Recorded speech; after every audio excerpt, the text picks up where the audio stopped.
Mother is terminally ill. Father is cruel. Younger sister is spoiled. This family is doomed to a bad end.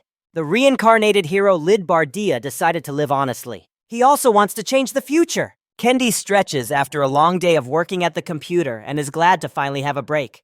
The girl approached the hero and asked how he liked the game she recommended a few days ago. It was the game Autome. The hero said it was extremely interesting.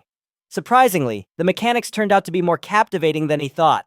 He especially liked the free mode, where you can write the heroine's story from scratch. The girl is glad he liked it. He talks a lot, as if he has been through it all, and Kanda confirms this. Ichi, 33 years old, an ordinary office worker who loves games and anime. The company pays for overtime and you can even take days off. Nothing special, but he was satisfied with such a life. However, employees often go drinking with business partners, and the hero plays games at night. He didn't even notice that his body was already on the edge. The last thing he remembered was the image of his mother, who died a few years ago. The boy opened his eyes. He doesn't understand where he is, above him an unfamiliar ceiling. It seems he lost consciousness while waiting at the traffic light. He noticed that his legs and arms had become too short. He hurried to the mirror and looked at his reflection. The hero could not understand who was standing before him. Suddenly, the maid ran into the room. She was surprised that Mr. Lid had woken up. She decided to tell everyone about it as soon as possible. The man says that the child is fine. They were very scared when he lost consciousness in the garden. Lid did not understand who all these people were. The man turned out to be the child's servant. His name was Garn, and the hero apologized to the servants for making them worry. The maids were surprised. The boy did not understand what he said. Garn thanked his master for the words, but for them, it was too much praise. He told the boy to call him simply Garn. The young man thanked the servant. Suddenly, he got a headache. He did not understand what was happening. Fragments of memories appeared in his head. They contained someone else's memories. He seems to be an ordinary Kanda. Ichi, who works at the company, must be him. Then he realizes that he is not Kanda. In fact, he is the leader Bardia. He is a secondary character next to the main Bardia in the Otomi game Tokirella, in which she played, and must help the villain who hinders the main hero. He was reincarnated in the world of the Otomi game and became not just an evil secondary character. Lid called to summon the maid because he had to understand what was happening and had to disturb the servants. The girl came in and asked what happened, and Lid said there was no need to bow. He was just checking. I would assume that he will be 7 this year. But the girl replied that he had just turned 6 last month. Then he asked me to tell him about this country and about his family, the Magnolia Empire. It is a territory where beast folk, dark elves, and other races live. Among the nobility, there are neutrals, conservatives, and reformers, but the Bardi family is mostly neutral. Their father, Lanner Bardi, mother Nanali, and younger sister Meldy all live together, and the father occasionally goes to the city to handle political affairs. Everything was exactly the same as in the world of Tokirel. The girl asked if the master was all right. Lide confirmed this and asked her not to worry. Judging by the girl's facial expression, he assumed that she was afraid of him. Suddenly, he had a headache, and memories came about his attitude towards the servants. Earlier, he was capricious and everyone feared him, but Lidpek apologized to the girl for how he treated her before, then asked her name and gave a compliment. Dean said that the boy was cute, but then apologized. The next day, Tenny wakes the young master. He jumped up and blushed. The girl asked what happened. He replied that nothing happened. He thought he could not say that he had fallen in love with her outfit. Dean wanted to help him change clothes, but he said he would manage on his own. Lyde sat at the large table in the dining room and was impressed by the aristocratic life. But for some reason, he was alone at the table. He asked Grand where the others were. He replied that Mr. Laner was currently in the city. Mrs. Nanali was feeling unwell, so she was in her room. Liz decided to go visit his mother. His mother, Nanali Bardia. In the game, she didn't even have a name. He is curious what she is like as a character. He approached the door leading to his mother's room. Dana suggested coming another time because the woman was feeling unwell. The young man did not agree. He felt that he had not seen his mother for a long time. Lid does not understand why he is seemingly forbidden to enter, as if his body and heart do not let him, and Dane explained that Lady Nanali was feeling unwell, so the boy tries to avoid meeting her. He knocked and entered his mother's room. She was sitting on the bed and said she was glad that Lid had come. The hero was overwhelmed by a wave of incomprehensible feelings. He did not understand what it was. Nani said she was fine and began to cough. Lid rushed to his mother. He helped her sit up. The woman said she had learned from Garn that he had lost consciousness in the garden and asked if he was sure everything was all right. The hero replied that everything was fine and he was glad to see her. Mom apologized for making him worry. Lid shook his head and said there was nothing to worry about because he was the Margrave, the son of him and his father. They talked a little more. The young man left, but promised to come again. Lid went to Garn to find out what had happened to Lady Nanali. The servant replied that he could not tell him this. Lid said that he asks seriously. He did not stop asking. Garen turned to the boy and said that this must remain a secret between them. Lady Nanali was suffering from magical exhaustion. The man should not have told him this. Every inhabitant of this world has at least a little life energy, which is called magical power. Usually, if this happens, a person recovers on their own, but with magical exhaustion, natural recovery weakens significantly, and then the person dies.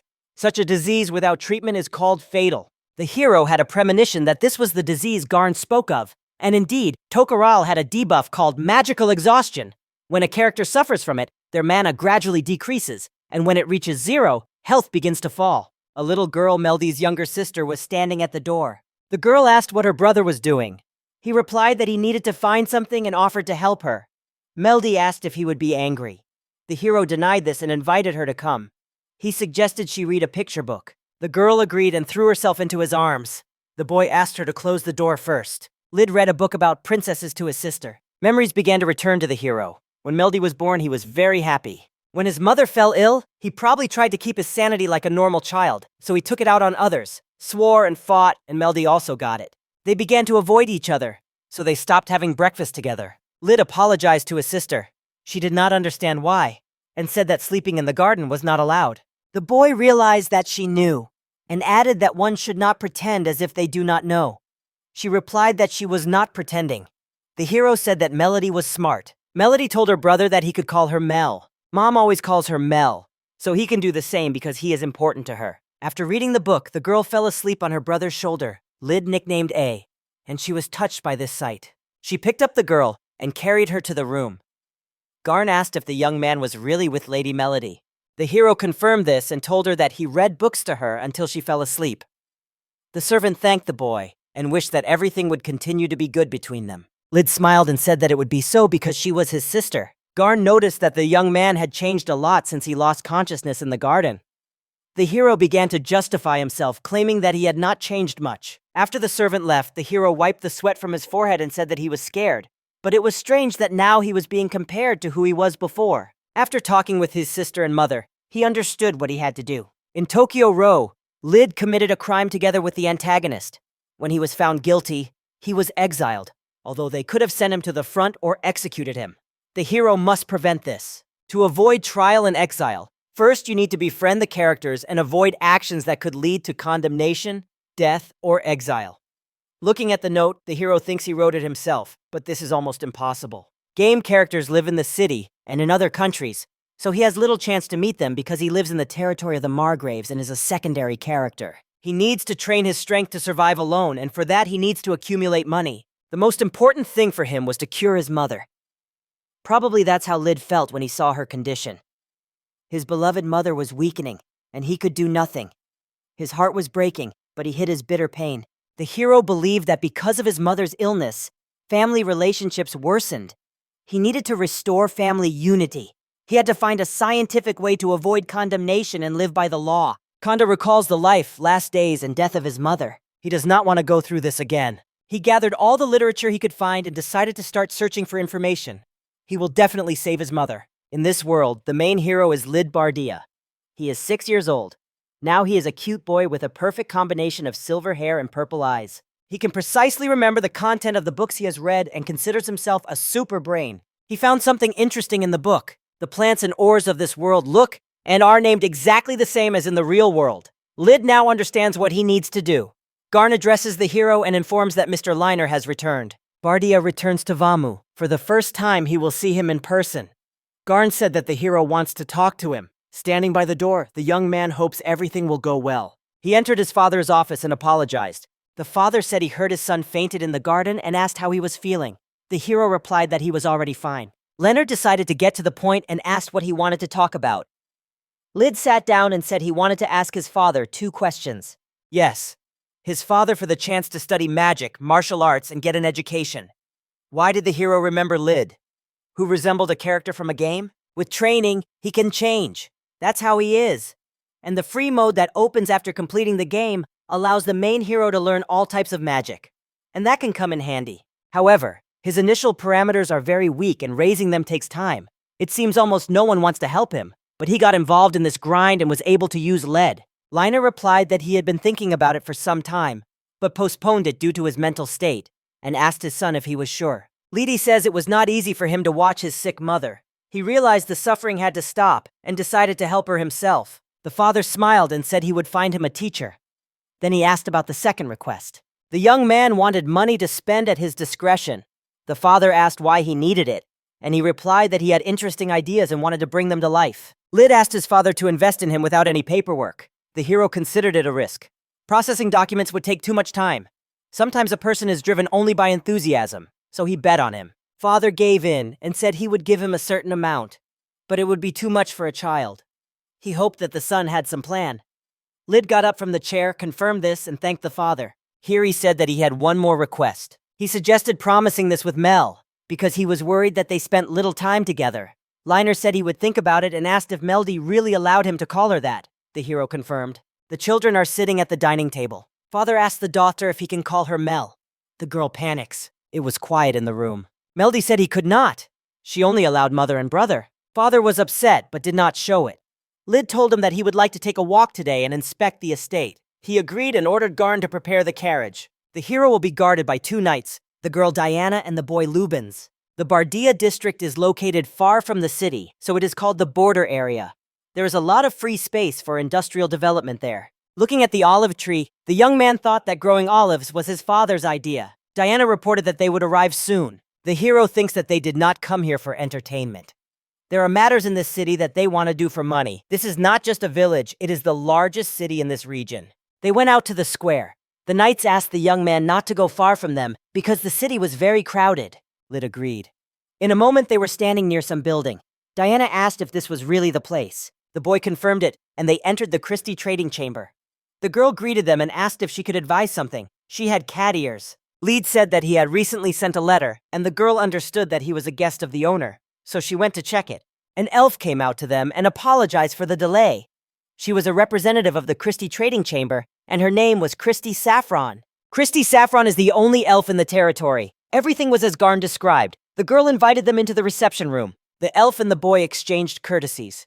The girl asked if the hero was sure it was better to leave the guards by the door. Lid agreed and added that he would like everything they talked about to remain a secret. He suggested getting to the point. He asked her what she knew about lotion and, quoting, conditioner. A few days ago, the hero learned that in this world there is aloe vera. He asked if there was aloe vera lotion here. Dean, who was passing by, asked what aloe vera lotion was. Lid was surprised that they did not use it after washing.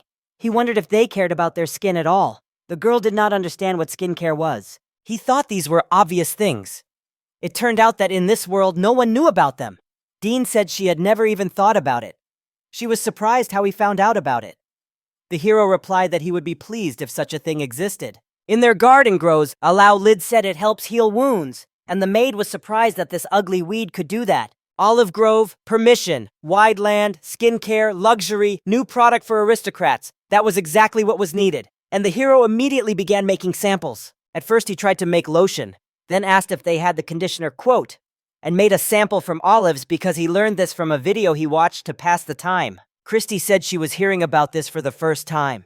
If such a thing existed, she would know. But so far it hadn't happened, there was only an idea. The hero secretly rejoiced. Everything was as he thought. Now something could come of it. Lid took out the jars and said that he brought everything. The girl was surprised to see that he already had samples. She asked for permission to try. The hero gave the go-ahead. She took off the glove and applied the remedy to her hand. In a moment, she was inspired and said that everything had become much better. She explained that she had long suffered from dry skin and thought that such a product was unlikely to come true. She told Mr. Lid that it would sell well. Mr. Lid was glad that she liked it. Chris felt inspired and said that this definitely needs to be turned into a product. The hero told her to definitely try the conditioner. After the conversation, they started thinking about the next steps. The hero thinks about creating his own assets, so he needs to find lute grass and moon grass to make medicine for magical exhaustion syndrome. While the boy was explaining something, Christina thought he was scaring her. When she received the letter, she could not believe that the child would start a conversation about trade. She left the Saffron family trade chamber and opened her own. She did not expect to have to listen to the nonsense of the Margrave's son. Emma noticed that her boss was in a good mood. She replied that they would have a lot of work soon. Lubens asked if everything went well for the gentleman. Lyd replied that Christie was glad to listen to him. Now they had friendly relations with the Chamber of Commerce. There was no time for rest. If he sat idly by, a terrible future awaited him. There was no time for doubts. He needed to earn money and start a new life. Suddenly he noticed someone. It was a girl who was looking around. The young man thought she was lost. He approached her and asked if everything was all right. The girl flinched. The young man introduced himself and said that he thought she needed help. The girl said that she was lost and could not find her guide. Lyd asked where they parted and said he would help her. After some time, they found a guide. The girl thanked the hero for saving her lady. The hero said there was no need to bow. It was clear that the girls needed help. The stranger blushed. Diana and Lubens were surprised. The conductor tells the princess that she is glad that she is okay. However, the girl is silent. She was thinking about that boy all the time. She said she should find out his name. The conductor guessed that the girl had fallen in love. Meanwhile, Lupin asks if Mr. Lyd is sure that he should not have found out the girl's name. However, the hero did not answer. He fell asleep on Diana's shoulder. They smiled and decided to return to the manor. The hero was informed that the teacher, Mrs. Sandra, had come to see him. The girl introduced herself and said she would teach him magic. Sandra Anast, magic teacher of Lida. They greeted each other. The hero had been waiting for this. It seemed that Lyd knew how to use all kinds of magic. The girl asked him if he had ever used magic. The young man replied that he had never used it. He had only read about it in books. The teacher explains that to use magic, one must transform life energy into magical energy, and only then will magic become accessible, so first it is necessary to learn this transformation. It is not so simple, but she will tell him how. The young man can rely on her. By her behavior, Lyd understood that she loved magic. Sandra said that it would be easier to demonstrate magic visually, and suggested going to the training building. The girl stood in the middle of the room and told the boy to look. She summoned a magical fireball. Then she turned to the hero to ask his opinion.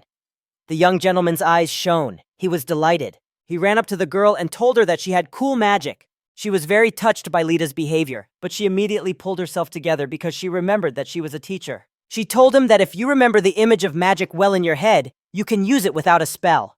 And she demonstrated it. But they will not learn this immediately. First, they need to learn how to use magic.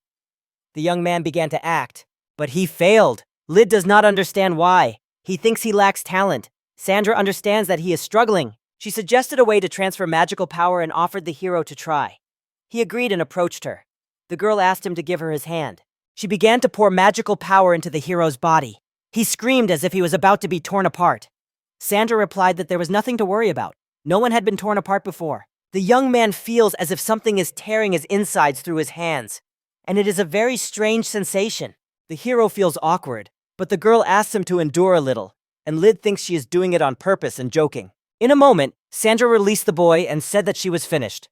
Lyd thought it was just torture. The teacher apologized to the boy and explained that she had just forcibly transferred magical power to him. To learn to control it independently, a lot of practice is needed. But if someone forces him to feel the translation, it will take much less time, but it will be a bit painful. The young man looked at the girl and thought that she should have been told about this in advance. Sandra smiled and said that talking in advance is not interesting at all. She suggested trying to transfer the magical power again. The hero now felt something inside him. He had already felt the source of this power, and now this source needed to be transformed into magic. He needs to imagine compression, and then he will feel something extraordinary. Suddenly, the boy's body began to glow. Sandra smiled, said that it was magical power, and asked him to transfer it into his fists. She asks him to remember the fireball she showed him. To use it, he must create an image of this magic in his imagination. When the image appears, he must say the spell's name, aim it at the target, and apply it. Lyd concentrated. He needed to gather magical power into his fists, as teacher Sandra showed.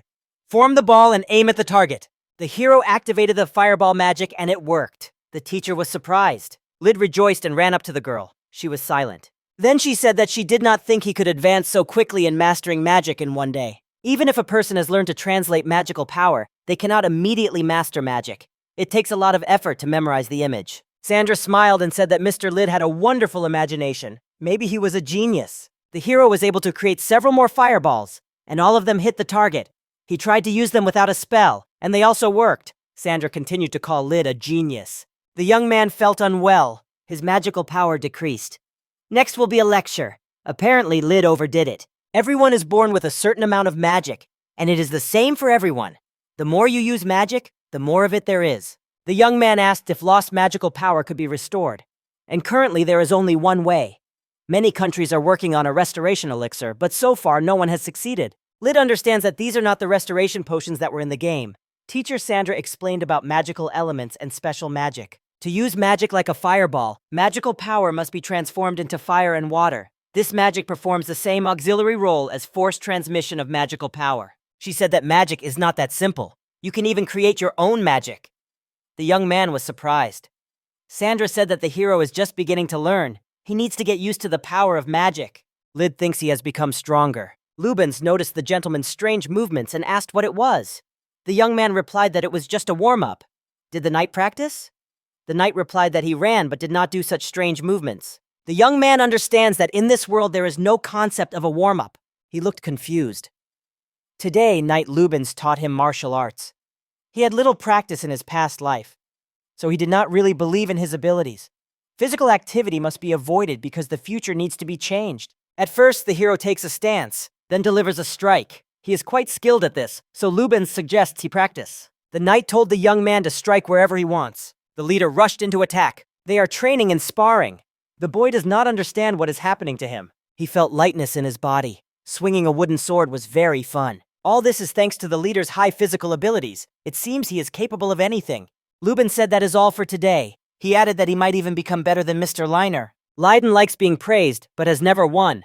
He wonders if he can do something to make it happen. He asks the knight how long he and Diana have been friends. The knight replies that they live nearby and have been friends since childhood. The hero thought that he liked her. Lubin blushed and began to make excuses. The boys blushed. They say that maids and knights cannot be promoted in rank because Lubens is a coward and cannot confess his feelings. Knight fell to the floor and pulled her knees to herself. Lid thought he had overdone it. Then he noticed Diana and called her. The girl asked what had happened. Lubens was sitting on the ground, depressed. She said the knight was a bit strange and sometimes got upset over little things, then asked what the master had told him. The hero looked away, remembered that he had told Lubens about his fear of her, and thought that it had affected her too, and he was seized by a strange unease. Diana got angry and said she would find out all the details from him. The girl hit her friend on the head, and Lubens asked her what she was doing there. She asked if they had already finished training. Knight confirmed this. The girl said she needed to talk to Mr. Led about. He did not object. Diana suddenly rose in the list of people Lid should not annoy. He also realized that it was not worth joking about other people's feelings. Lid reads a story to Meldy. They are sitting in their mother's room. She is watching them. Mel said that her brother is an excellent reader. He reads lines aloud, and listening to him is very interesting. Lid believes that this is the correct use of tone. He is glad that Mel is happy, but lately, if he does not change his voice while reading, she gets angry at him. Nolly did not suspect that her son had such a wonderful talent. He is a real actor. Mel said she taught him and asked her mother to praise her too. The woman stroked her daughter's head. Today my mother feels better, but her face is still not normal. The syndrome of magical exhaustion, from which she suffers, has no natural cure. Not all members of the Butidia family know about this. Lit said that's all for today. Mel asked why. He replied that they have a guest and said goodbye to his mother and sister. The guest turned out to be Christy. She said the product launches soon. After condonated the loathing and conditioner, he and Chris held a few more meetings because he couldn't handle production alone, but with Chris's help it became possible. Lid said he was surprised by Chris's abilities. She replied that it was all thanks to his qualities. Only increasing production volumes remains. We also need to teach people how to use the products and take care of their health. The girl did not understand what that meant. Lid thought to tell them about different skin types, such as sensitive, oily, dry, and Chris was surprised that he knew about it. Measures against counterfeiting are also important. It is necessary to prevent the creation of products that pass themselves off as fakes. They can harm health. Customer support can be a countermeasure. When buying, explain how to use the product, and if it does not suit, provide the possibility of return. The second option is the brand logo, and for this the Bardia family crest can be used. Thirdly, we cooperate with other stores and plan to sell the product not only through Christie's Chamber of Commerce, but also through Saffron Chamber of Commerce. Christie was also supposed to become the face of the advertisement. The girl was surprised when she found out about it. The hero said that she was perfect for the role. He asks Chris to carry out the most important task and present it to the Magnolia Empire. A few days later, Leiner suggests that if the product is really that good, it can be presented to their majesties. When he goes to the capital, Lid plans to ask the representative of the chamber, Christie, to accompany his father. The father was surprised that it was not him. The young man said that he was still too young to explain which part of the female body adds beauty. He would not be convincing, but considered her perfect because of her unique elegance. The introduction hints that some men will see her beauty and want to give her to their wives and daughters. The boy's father was shocked, made sure that the 6-year-old child was really speaking, and then agreed to go to the city with the representative of the trade chamber. Chris said that she was not very confident, but would try her best. Suddenly, she remembered something. She pulled out moongrass. It was one of the medicinal herbs that the young man asked her to find. Using this, the mother's illness can be slowed down. He began to cry. Lid thanked Chris, who in turn told him not to lose heart. Only the herb for the prey remained, but he had not found it yet. We need to wait. In a few days, the father went to the city with Chris to deliver a gift to their majesty. Bartyak grows raw materials for lotions and conditioners, and the Chamber of Commerce handles processing, manufacturing, and packaging. The hero no longer develops skincare products. His next product will be a restorative potion made from moongrass. Even if it is impossible to completely cure the disease, it can stabilize the condition until a miracle cure appears. But there is one problem. The hero has no pharmaceutical knowledge. Garn suggested asking Mrs. Sandra. The teacher asked him what exactly he wanted to find out. Lid said that it was about grass. Sandra did not understand which exact grass it was about. Lit answered that this magical herb restores magical power. Sandra jumped up from the receipt. She was surprised that there is moongrass. She apologized for speaking so loudly.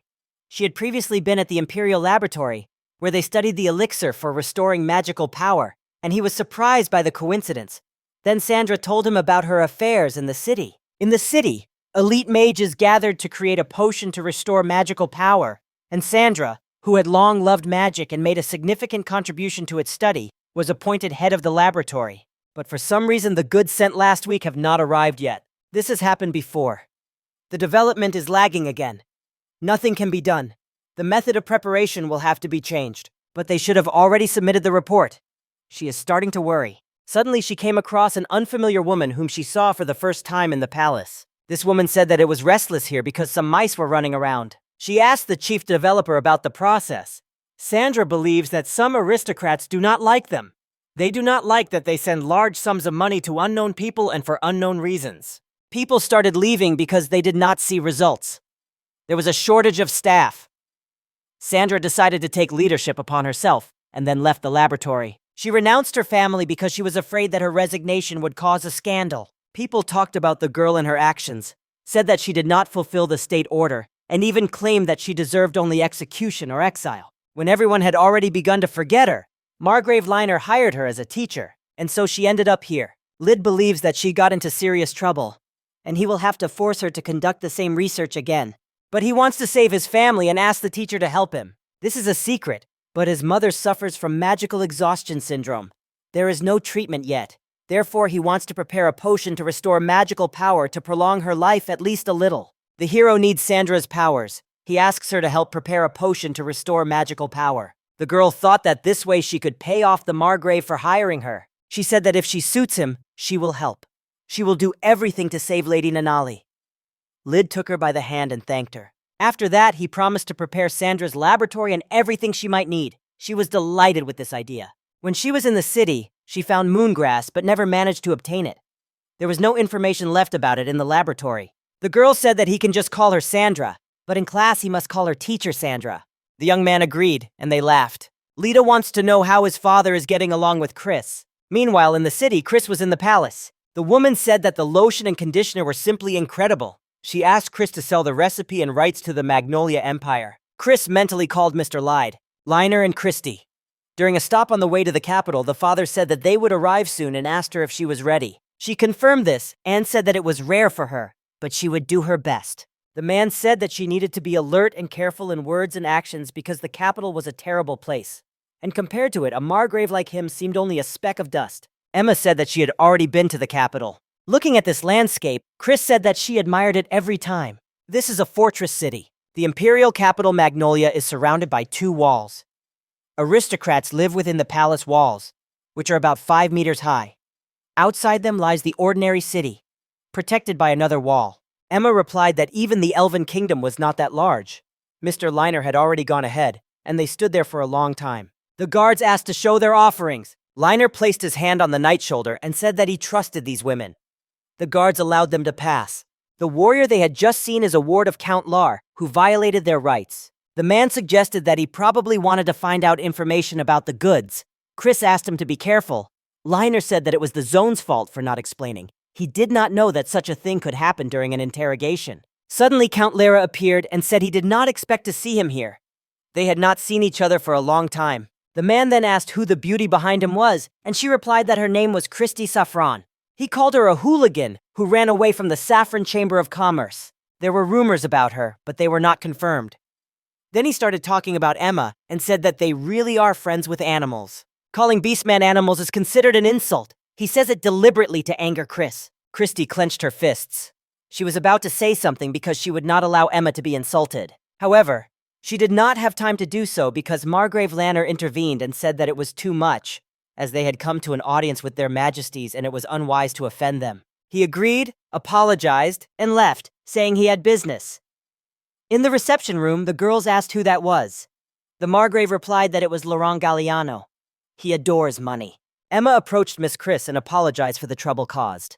Christy hugged her and assured her that she was innocent. Count Lirov ended up on Christy's chamber blacklist. Laner told them not to worry. Their majesties were ordinary people with common sense.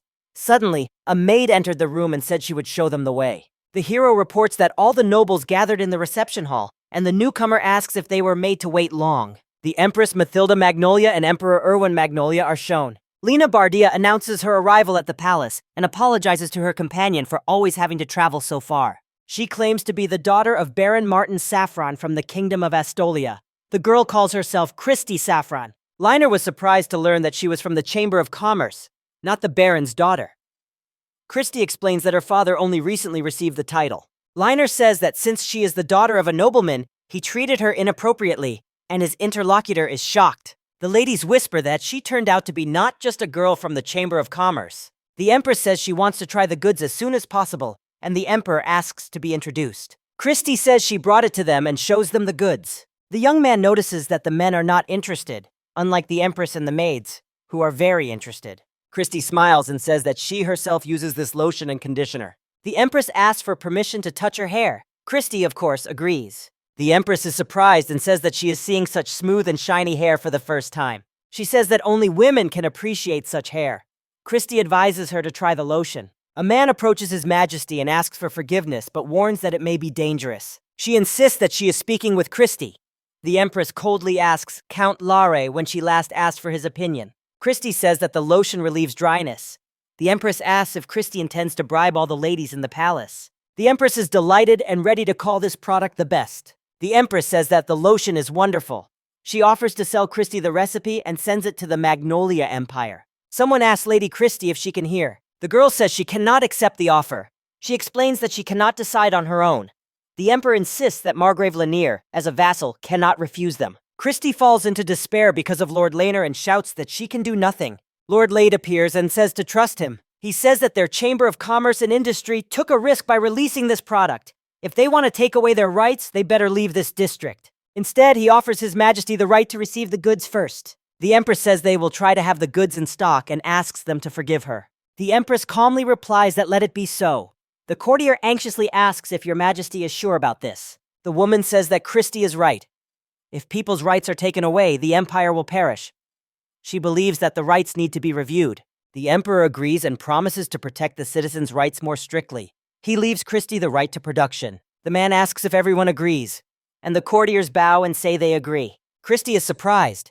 She thinks about how suddenly everything started going according to plan. An idea occurs to her, and she suspects that all this was arranged. Christy reflects on the Empress's behavior and realizes that her goal was not production and rights, but acquiring lotion and conditioner. Christy believes that the Empress could not simply give an order because that would be an abuse of power, so she made Christy promise her personally. Christy feels that her pride is wounded, as if she is a speck compared to the Empire, and realizes that she was just dancing to the Empress's tune. Later, sitting in a chair, Christy admits that she is very tired. Liner serves her tea and praises her. He reminds her that he asked her to be careful. The servant reported that their majesties came to visit them. Christy and her maid are shocked. The Emperor and Empress enter the room.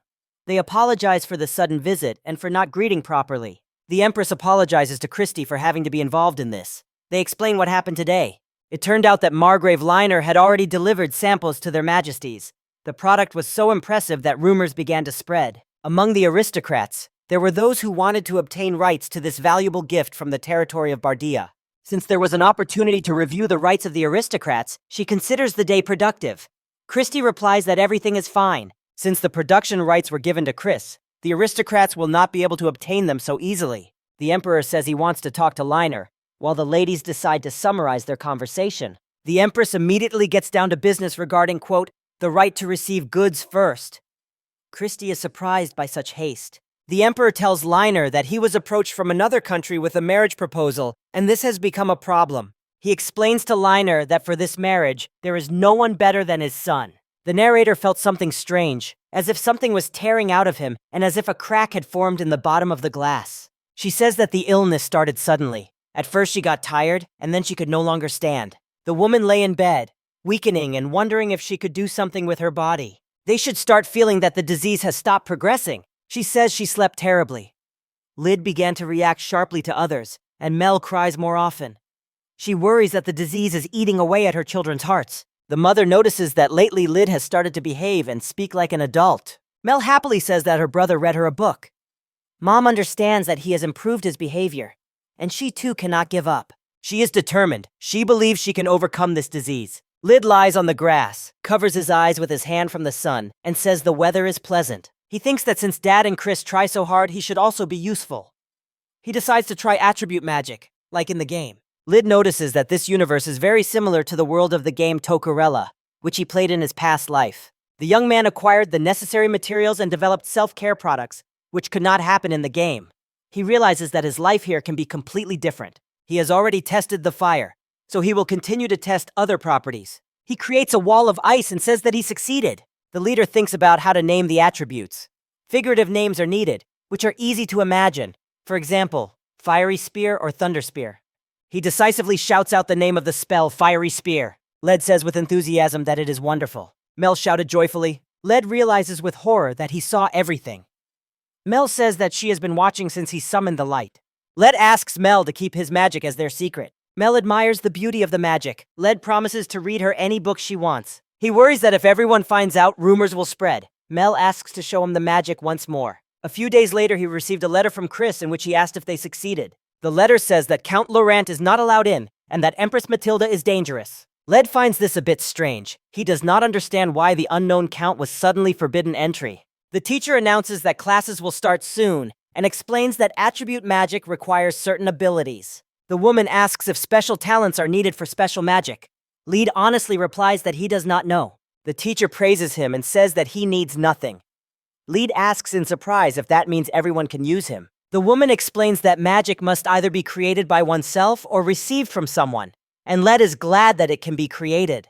Lyd asks if this is the same special sorcery. The teacher says yes, but a more precise image and stronger magic are needed. Otherwise, nothing will work. The teacher adds that only the creator can transmit this special magic, and for this, both parties need enormous magical power. Lyd concludes that if there is not enough power or image, the magic will not work, and the teacher confirms this. The teacher says that moongrass can restore magical power, and Lyd is interested in what will happen to it. The woman thanks Lyd, forgetting about the form, exclaims that she will go make samples, announces independent work, and runs away. Lyd thinks that primal magic requires magical power. He wonders how much he has. He thinks that maybe there is some magic or device that could measure its amount. The young man says that the rain is very strong and decides to return quickly. He apologizes for getting wet. The maids worry that Mr. Led will catch a cold and fuss around him. The hero tries to calm them down, but they remember how he fell in the garden and insist that he needs to be warmed up. Lyd enjoys the bath, says how long it has been since he bathed, and how pleasant it is. In this world, bathing is rare. People usually just wipe themselves with a hot towel. He did not expect to bathe in his own room. He wondered how much water is used for such an event. The hero notices that the numerical standards in this world are the same as in his past. He prepares to conduct an experiment. Lyd says that he filled the leadership vessel with water created by magic. He poured out the contents, refilled it, and repeated this several times. The young man decides to call it 1 liter. He says that now he can do it, and next time he will try 10 times. The main hero repeats this again and again, increasing the number because he thinks this will help him concentrate better. About the use of magical power, he exhales with relief and names the last number, 980. Lade explains that since a certain amount of energy is spent on 1 liter of magic, he has more than 980 units of magical power. The name of the new magic is Measurement of Magical Power. Effect? Measures magical power with a numerical value. He decides that he needs to try to measure magical power. The hero stands in front of the vessel on the stump and makes sure that nothing has happened. The young man says that he heard it in his head and repeats the words, Measurement of Magical Power once again. Lade heard again, the amount of magical power is 60.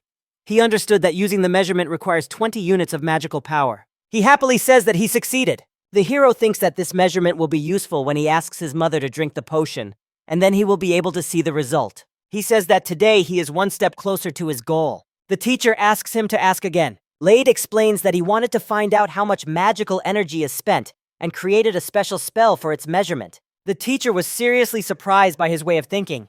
She does not understand how he came to this. He explains to Sandra the process of creation. Inspired by how water is measured, he created a spell for 1 liter, and then hypothesized about numerical values. Sandra admits that such an idea had never occurred to her. Lid, she says insistently. It just happened that way. Lid notices her strange reaction. She warns that if this magic spreads, he will be taken to the imperial capital. The hero is shocked. He did not think it was so serious. Sandra suggests discussing it with the ordinary people in mind. Lid does not understand, because everyone has magical abilities. She explains that most people do not know how to use magic and do not even receive the simplest education. Although this is a fantasy world with magic, it seems that it is not used anywhere. Neither in battles, nor in the army, nor among adventurers, nor during research. Lid understands why he did not see many mages in the manor.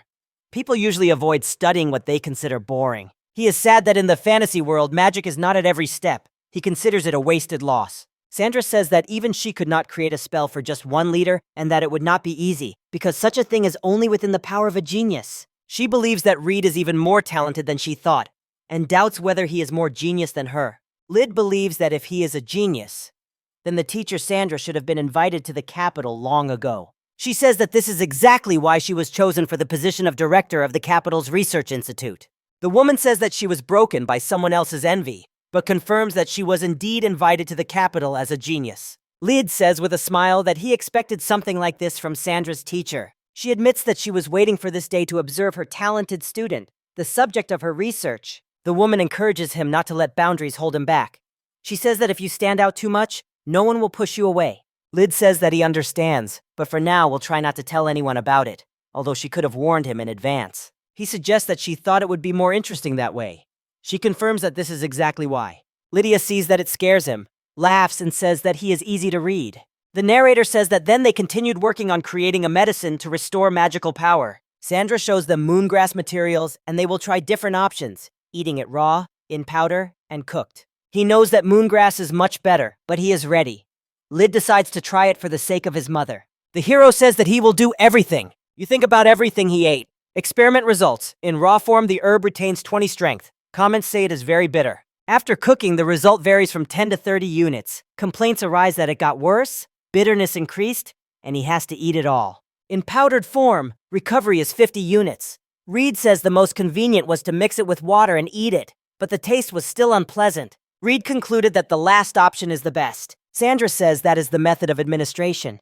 She suggests swirling the powder in his mouth, and Reed mentally calls her a devil. The woman summarizes that powdered tablets would be best for Lady Nanali. She praises Reed, who got very sick. Reed, with tears, realizes that they managed to create medicine that restores magical power. It seems Sandra had the good time. She persistently asks if it tastes good, and says she cooked with love. The hero, blushing from shame and anger, tells the teacher that he will not forget this. Sandra says he will understand everything tomorrow. Reed feels anxious about this. She gives him a hint. Everything can be asked from Lady Meldy. Reed happily tells Mel that he has returned, and Mel also happily greets him. He calls her by name in surprise, noticing something strange. Mel steps back from him and shouts that he stinks. She hides behind the maid because he smells very unpleasant and says that he is not her brother. Reed is shocked and does not understand what is happening. He notices that no one approaches him. The butler, pinching his nose, confirms that he smells bad. Here, just read this to take a bath. Reed apologizes, and cursing to himself, Sandra hurriedly runs to the bathroom. Knights are shown as they do exercises counting. Reed explains that the knights did exercises and the captain called it amazing, although Reuben still feels nauseous from the grass. He yells at him not to be lazy, even though the exercises have become more difficult. Reed thinks. Rubens is a talented knight. Reed recalls that Rubens was the first to realize the importance of exercises, but he did not think it would go this far. Rubens sneaks up to Reed and says that he must not relax because he would die in battle. The man says that Reed can now train in dungeons. He announces the appearance of a dungeon, and Reed is happy. Rubens explains that dungeons are considered a subtype of a living creature. It is a place with monsters, materials, and leveling up. He continues that the dungeon's core accumulates magical power underground, spawns monsters and treasures, and uses people killed by monsters as food. The hero warns that if the dungeons are not cleared, monsters will break out. So knights and adventurers take action. He explains that to destroy them, the core must be destroyed, but then everything will be destroyed. So knights just patrol and check them. Reed thinks that it is like an anthill, where the queen is the center, and the monsters are the workers. The young man is interested in the Adventurers Guild. Rubens explains that they are like ordinary workers, and that guilds can be public or private. He explains the guild system in detail. Independent adventurers take orders. Local adventurers mostly gather items. Reed says that he also wants to sign up. Rubens praises his sword skills and says he will do great in the dungeons. The young man expresses hope that by then, Rubens will be married to Diana. Rubens shyly asks not to mention it. Reed does not understand his own uncertainty, because Diana would have reciprocated his feelings. And Rubens explains that it is because Reed does not like getting up in the morning. He says that Diana always comes to wake him up, but adds that it will not last forever, because someday she will have a husband. When she makes him breakfast, he says it is not for him, but just a rehearsal for the wedding. When the parents hint, he replies that Rubens is just a friend. He complains that he simply cannot please this girl. Reed reflects on what he heard and concludes that Diana is a true Sundayer. Reed reminds Rubens of their childhood promise. He says that Rubens must definitely go on a date with Diana. Rubens is shocked and does not understand why he suddenly decided this. Reed says that a knight must not hesitate. He advises Rubens to consider the true meaning of her words. Rubens thoughtfully repeats the true meaning to himself. Reed is glad that a good idea came to his mind. Rubens says that he understands everything. Mel asks his brother what he is laughing at. He thinks that everything is very complicated and replies that it is better not to tell anyone yet. Diana recalls how they often played here. The girl asks what he wanted. He calls her Shaylee. According to reports, he later found out that they finally started dating. The hero looks out the window and thinks that he wished they had married immediately. Mel happily wakes her brother, saying that it is already morning.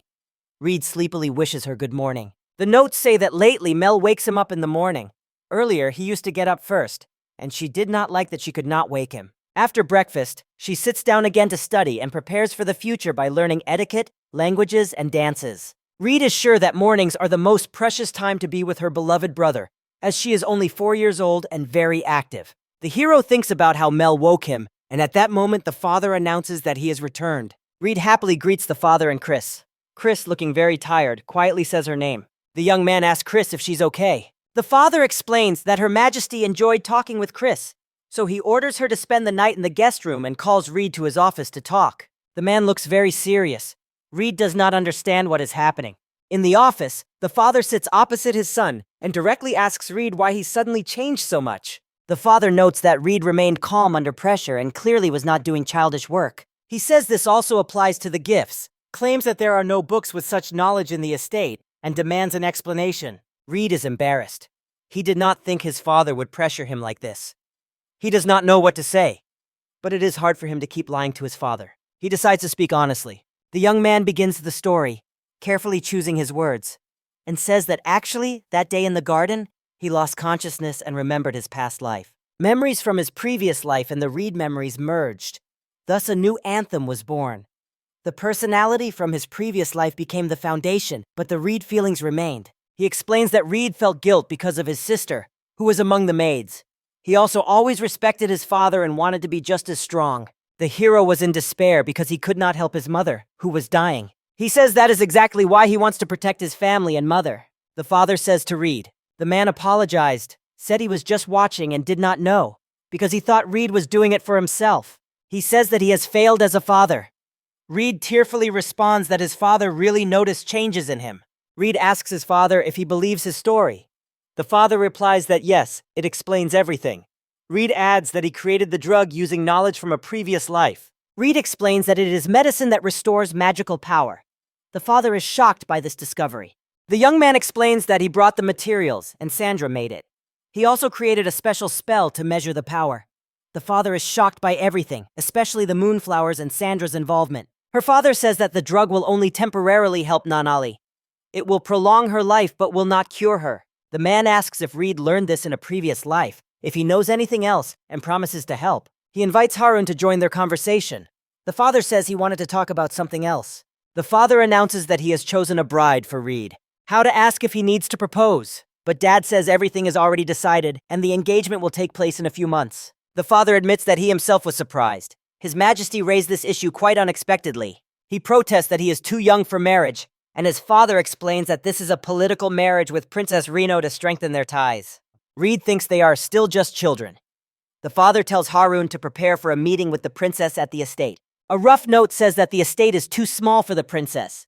He proposes to build a new building, taking into account cultural features. The father agrees and gives Harun the task of preparing plans, promising government funding. Reed asks his father why the princess from another kingdom should marry him if their family is of lower status. The father says it is simple. The kingdom of Reno is ruled by dark elves. The man points to the map where Reno borders their lands and tells about the conflict between the kingdoms of humans and dark elves, known as the Barst incident. The father says that the people of Barst hunted dark elves. This led to a deterioration of relations and the cessation of trade. In exchange for help to the Magnolia Empire and the ban on Reno workers, it became its vassal, retaining autonomy.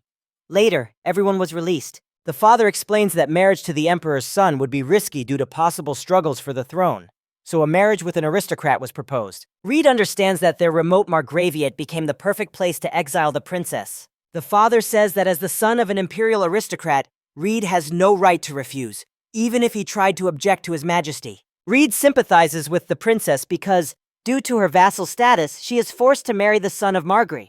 His father advises him, because he believes so, to become the husband of the one who will value her above all in the world. He asks if Reed can make the princess, whom fate has betrayed, happy, and says that everything is in his hands. His father tells him to protect her like his own princess. Reed, with a determined look, replies that he understands everything. The young man asks her name. The father says she is the first princess, Farah Reno. Reed repeats the name of his future wife to himself, Farah Reno. Later, Reed said that he informed his father about his desire to participate in the design and therefore asked for permission to visit the kingdom of Renault. He says he cannot explain it himself, but it is connected to his past life and may help in treating his mother.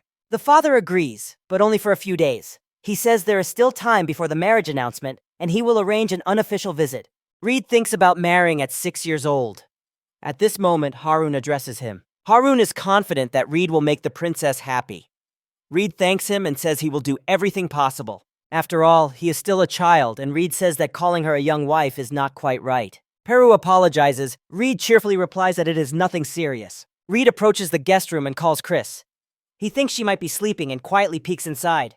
He decides to enter the room, quietly calling Chris. The heroine realizes that she must be very tired. The young man sees Chris sleeping and thinks how beautiful she is. Chris anxiously mumbles something in her sleep. It seems she is having a nightmare about the Empress. Reed feels awkward as he enters. He tries to leave, but the door does not open, and he panics, thinking someone is standing behind the door holding it. The young man hears Mel's voice, who says she will not let him go, and is shocked that it is his sister. Mel scolds him for entering without permission, and Reed says he just wanted to check if she was okay, and begs his sister to open the door. The girl continues to tease him. Reed, in panic, asks her to hurry before Chris wakes up. Chris wakes up and apologizes for falling asleep from exhaustion.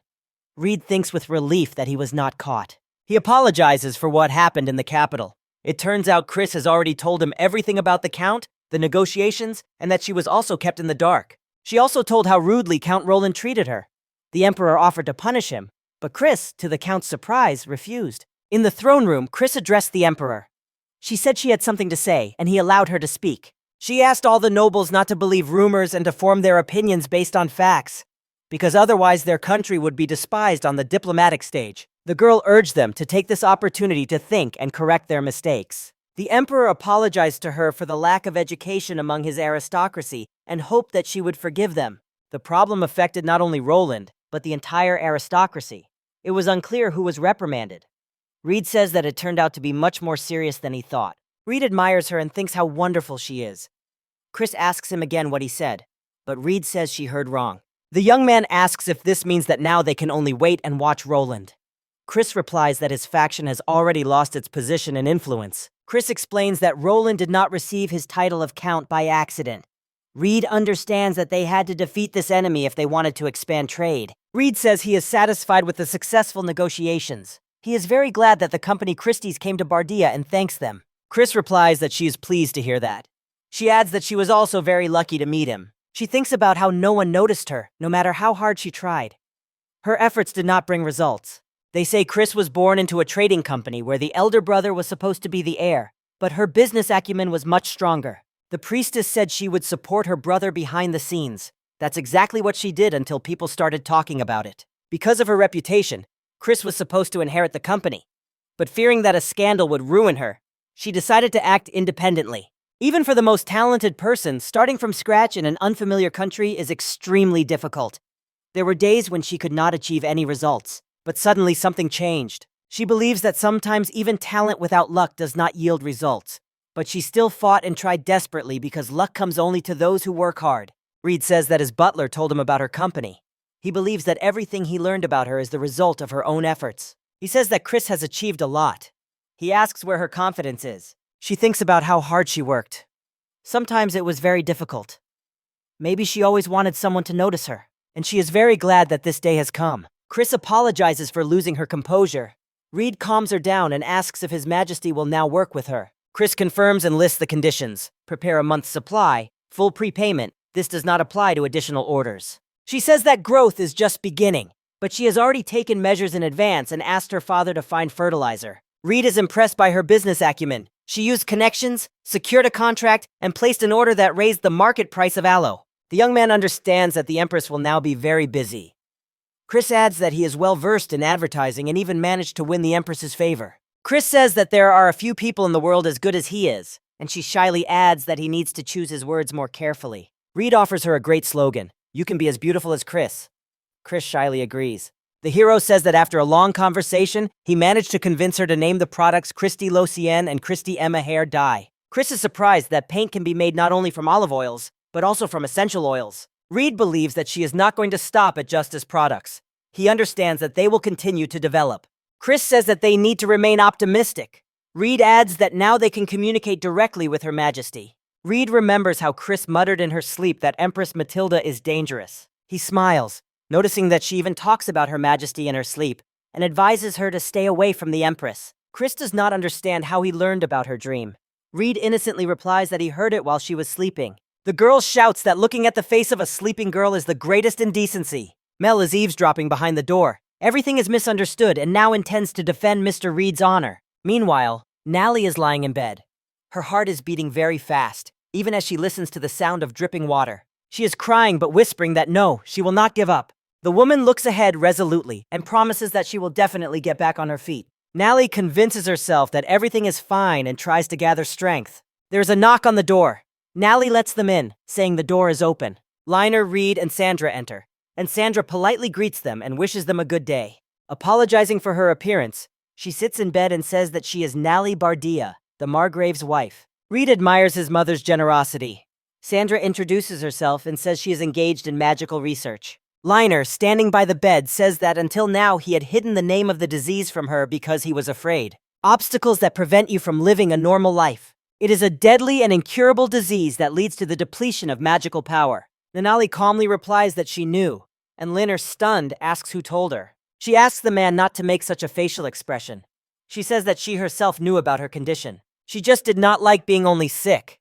She cried, realizing that her mother had long accepted her illness. The family apologizes for causing her painful memories. Nanali considers herself a worthless mother. The hero says that since his mother is good for nothing, then the father, who called himself bad, is also good for nothing.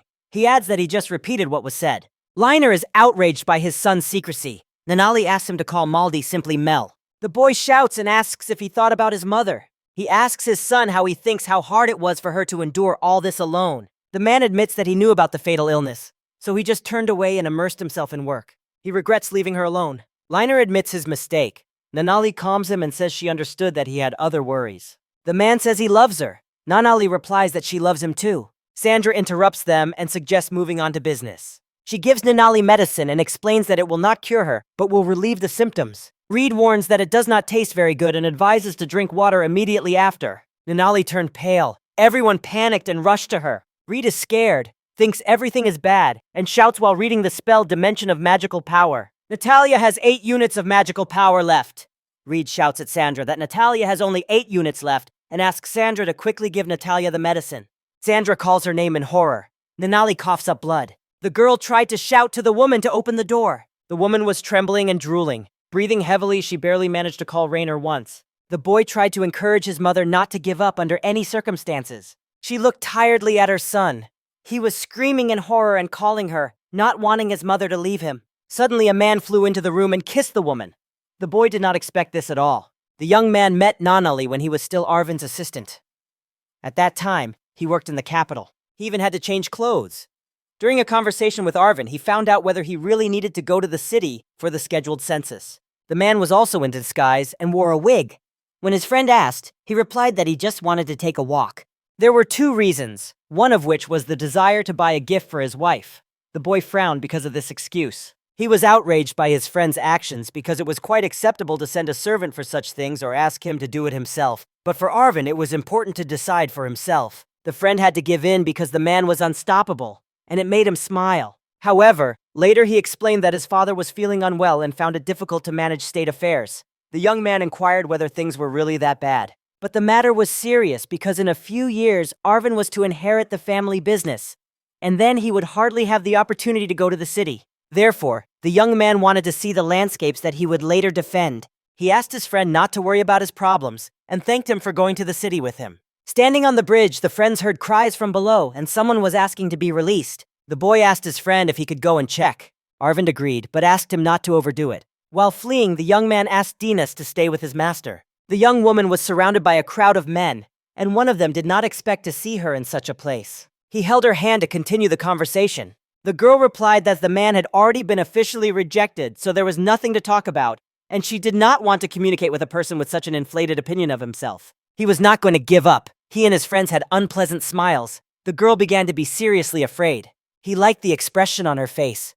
The guy clarified that the carriage would arrive soon, and for every minute she made him feel awkward. The woman now had to pay. The man painfully pressed on her chin and squeezed it, so she tried to call for help. Suddenly, a voice of a young man sounded from behind the crowd, asking them what they were doing. The stranger covered the lady's mouth with his hand, and his companion explained that they were lovers and met secretly. But the man who came to help turned out to be smarter and decided to ask the lady herself. It was enough just to hint whether these guys were bothering her. The girl bit the hand that held her and screamed that none of them were her partner and asked for help. The guy needed nothing more. He already understood everything. A young man quickly dealt with the crowd of hooligans. He didn't even want to talk to them, so he asked them to step back. Fleeing, Logos from the house of Count Galliano promised to remember them. Then the man looked at the woman and asked if she was injured, but she began to stammer. The woman thanked him for the rescue because she was screaming, but no one was rushing to come closer. Unable to endure any longer, the girl burst into tears from the stress and fear she had to endure. The young man patted her on the back, praising her for holding on. Arvin and Dennis approached them. They were worried if he was all right. The boy reprimanded the guard for shouting his name too loudly because they were there secretly. The woman admired her savior. He seemed attractive to her. A few months later, Reiner suddenly received a notification that he had been made an offer. The friend added that his parents were also not against the marriage, but the boy did not believe it because it could not be true, and he had heard about it for the first time. Arvin Helden has written consent from his family. Throwing away the contents of the letter, the boy scratched the back of his head. He was sure it was his father's handwriting. Her fiancé turned out to be the purple lady Nanali Ranamis. She had previously refused all suitors. Some even said she was incredibly beautiful. Rainer was not particularly convinced because he had never seen her. Later, the young man arrived at the estate and was very surprised when he learned that the girl he had recently helped had become his fiancée. The woman was glad that the man remembered her because she thought they would never meet again. Rainer suddenly noticed that the girl was really beautiful, which he had not noticed last time. Now it became clear to him why she was called the Crimson Lady. Nanali asked him embarrassedly what he meant. Rainer explained in more detail. She had very beautiful red hair, and in general, she was a sweet woman. This embarrassed the girl. The girl suddenly apologized and said that this nickname appeared after she was proposed to marry, and she sharply refused, and the man did not recover then. After that incident, Nanali was considered a difficult girl. so inaccessible that no one had a chance. When she told this, the young lady blushed deeply. The young man listened and understood, but at first he put a different meaning into this nickname. Suddenly, a smile appeared on the girl's face. She really liked the wonderful meaning that the boy put into this nickname. Now she even began to like it. Reiner confessed to Nanali that he liked her very much. Not wanting to delay, he explained that he wanted her to become his wife and move with him to Bardia. She believed that if he did not stand in her way, it would bring her only joy. Nanali drank the potion. The girl asked Mr. Reed how much magical power was in it. The boy quickly answered and began to say, quote, quote, quote, power measurement, mentally praying that everything would be fine. But suddenly Reiner himself answered for him. His wife had 101 units of magical power left. The child rejoiced and told Sandra that they had succeeded. He returned to his mother, and the girl began to call her mistress. Nanali opened her eyes and looked at her son. She smiled at him with the same radiant smile and tried to reassure the boy that she was fine. The child could no longer hold back and cried loudly. After that, the doctor examined Nanali and reassured the family that another attack was unlikely, so they discussed the situation and decided to prescribe medicine 3 times a day, and just in case left servants nearby to watch over the lady. Reed was very impressed with the drug because 1 dose returned him a full 100 units of magical power. However, Santa believed that it happened thanks to Reiner. Nanali could not open her mouth to take the medicine, so the man had to act quickly and took water and medicine into his mouth, then kissed and passed them to the lady. The boy was delighted at how quickly his father figured it out. He sincerely considered his father a wonderful person. Then he asked the girl if she had free time, but she was surprised that Reed did not want to spend that time with the family. The boy turned and looked at his parents, who looked happy nearby, and decided to give them some time alone. Norris approached His Majesty and asked if he had read the letter, because he believed that their country had been completely humiliated. Marriages were supposed to be with the royal family, or at least with equal aristocracy, but the empire despised them, ignored demands, and decided everything unilaterally. So the marriage was supposed to be with the son of the Margrave, and they were the same age. The king replied to the man that everything was already decided. They could not influence this marriage because they could not afford to say that they did not like their future husband. However, everything could become much simpler if some problems arose from the empire's side. At these words, a sinister smile appeared on the elf's face. The aristocrat decided that it was necessary to check whether the Margrave's son had a worthy talent.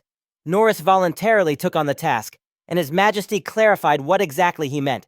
The man told about his plan and then, with a mysterious expression on his face, asked what the king thought about it. Sandra was glad that the boy understood his parents' wishes.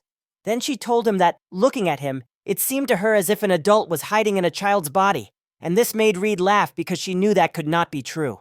Then he remembered that he wanted to consult with his girlfriend because when the young man creates a new spell, she will be nearby. She was frightened because she did not know his new plan. It turned out that he wanted to create a spell called memory. Once someone told the boy that when something gets into the brain, it is impossible to forget. It remains somewhere deep in the memory, but now he was born again and remembers his past life. That is, memory is not only in the brain but also in the soul. Reed pondered the possibility of seeing such memories of the soul. Sandra explained that it was similar to the so-called theory of the living soul. The man asked again, hinting that a detailed answer was needed, and Sandra considered that it was one of the theories in the science of magic. The foundations of this theory were roughly similar to their own thinking. Reed understood everything, but he considered it one of the philosophies of this world. The boy pondered whether this could help. The theory stated that life force was the source of magical power and led to divinity. In other words, as Reed had already said, the essence was in this soul, and this led the child to think. One could influence magical power by changing the soul, but even if they tried, no one could predict what would happen. Reed sat in a meditative pose and folded his hands in a circle. If the source of magical power was the soul, or life energy, he needed to focus on something deep inside the body. After some time of such concentration, the boy felt no changes but decided to continue. Magical power needed to be transformed into life energy, and he was curious where it would go. He needed to feel its flow. Immersed in the sensation, he felt the power stretching somewhere. The boy opened his eyes and decided it resembled an opening, but it could be dangerous. Reed suddenly realized he was in another place. Numerous bookshelves were before him, and a loud greeting sounded. At the table opposite him sat a boy, his exact copy, smiling kindly. The boy decided to ask who this was. The copy hesitated for a moment, then suggested calling himself Memory. It seemed the most appropriate name. The figure was the embodiment of Reed's memory, because he had come there specifically to immerse himself in the memories of his past life. The hero doubted he would so easily agree to cooperate. The image indicated that he had to extract the memories himself. It resembled searching on social networks, so the child had to cope with it. He closed his eyes and tried to imagine a network. It seemed not difficult, but the main thing was not to lose concentration. Ordinary people could not be here, but Reed was special. The figure asked to speak to him directly because memory could find any information in this world. The boy did not know how to summon him, but Reed advised simply using magic. Then the figure wanted the hero to heed his advice. This time he managed to get there, but the place was very fragile and quite dangerous, so the memory asked Reed not to come here again. The image reminded him again that if needed, the hero could call him by name. The boy agreed and thanked him. Then he began to regain consciousness, and Sandra called him anxiously.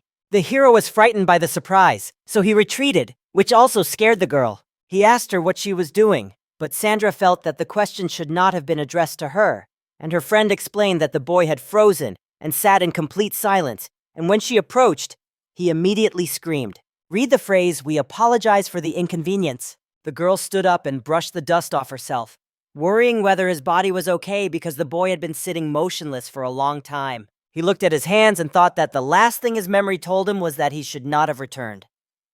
That world was too fragile, so the hero could get stuck there forever. Reed hesitated to tell Sandra about it. He answered her question that nothing helped. She was surprised, then apologized for not being able to help. Sitting on the bed, the child suddenly decided and turned to his memory. He appeared almost immediately, greeted him, and expressed surprise at his quick return. Reed was glad that he really heard him. The image was outraged. The boy had not believed him before. Then he asked what he was looking for, but the child just wanted to test this method of communication. In that case, the memory asked to be called next time help was needed, and disappeared as suddenly as it had appeared.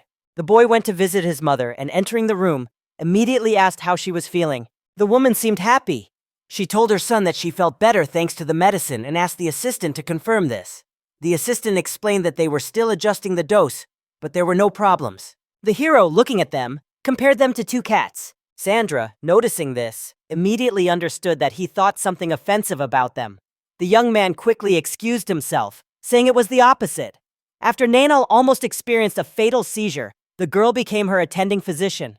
She had always been engaged in researching magical power, so she was the ideal candidate. Reed also taught her how to measure power. The boy wanted to finish developing the medicine that could cure his mother as soon as possible. If he succeeded, he would be able to help not only her but also others suffering from this disease. Suddenly, a hand touched his cheek. The woman distracted him from his thoughts. His son was very tense. The child calmed her down, saying that he was just thinking, and she asked him not to overstrain himself. Sandra reminded the gentleman that it was time for him to go to his father because his father had called him. When they parted, Nanali decided to greet Rainer.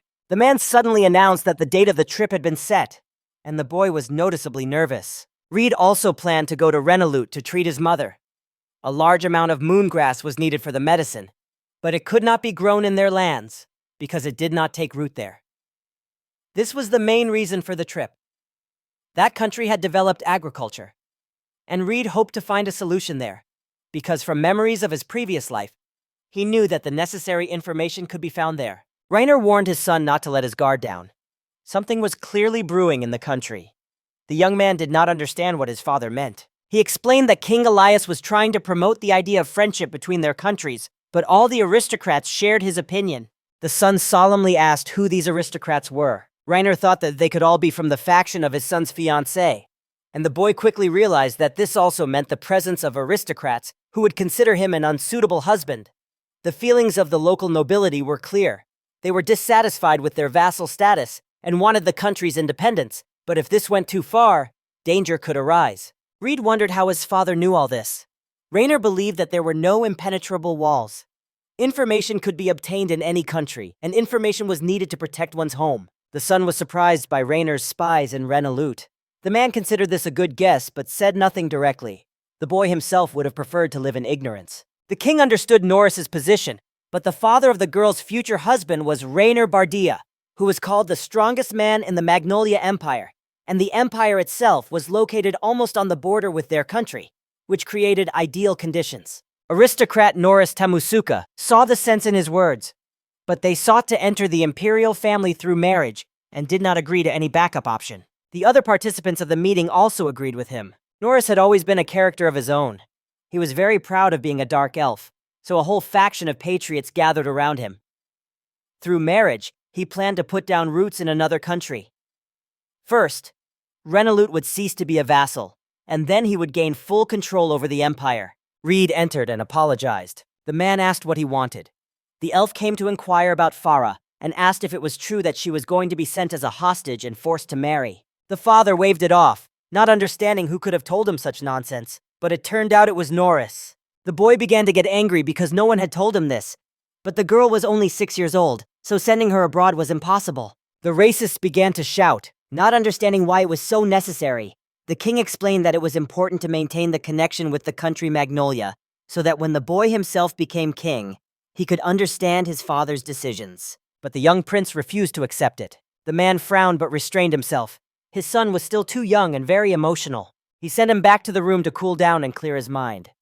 There was no need to touch on that topic. The boy was walking quickly down the corridor, not even noticing the people nearby. The girl loudly greeted her brother, and it surprised him because Farah rarely came here.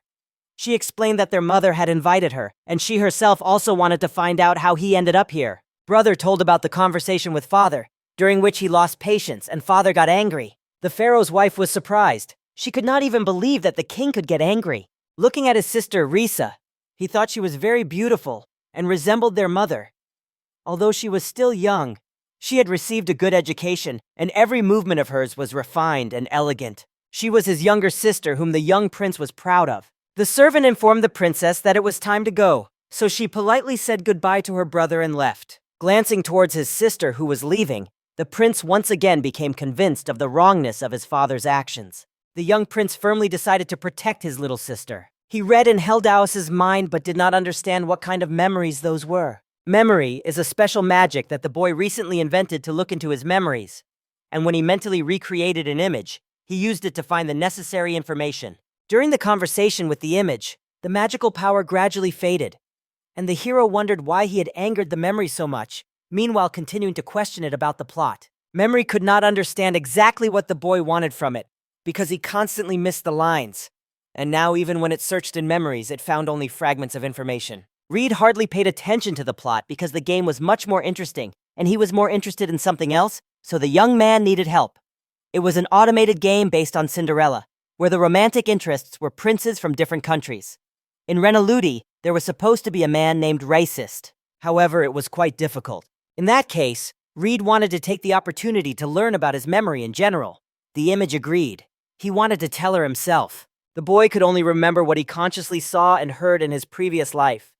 Videos on the internet, the content of school textbooks, colleagues' complaints, boring advertisements, conversations of passers-by, and so on.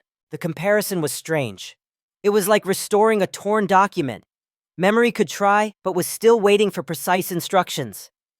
The hero skeptically asked if it was possible to request such a thing.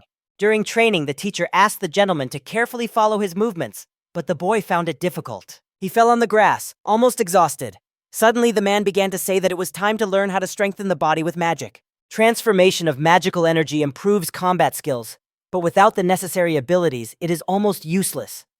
Ridu needed to imagine his body stronger. He did not fully understand this idea, so the teacher explained that simply passing mana through the body would not work.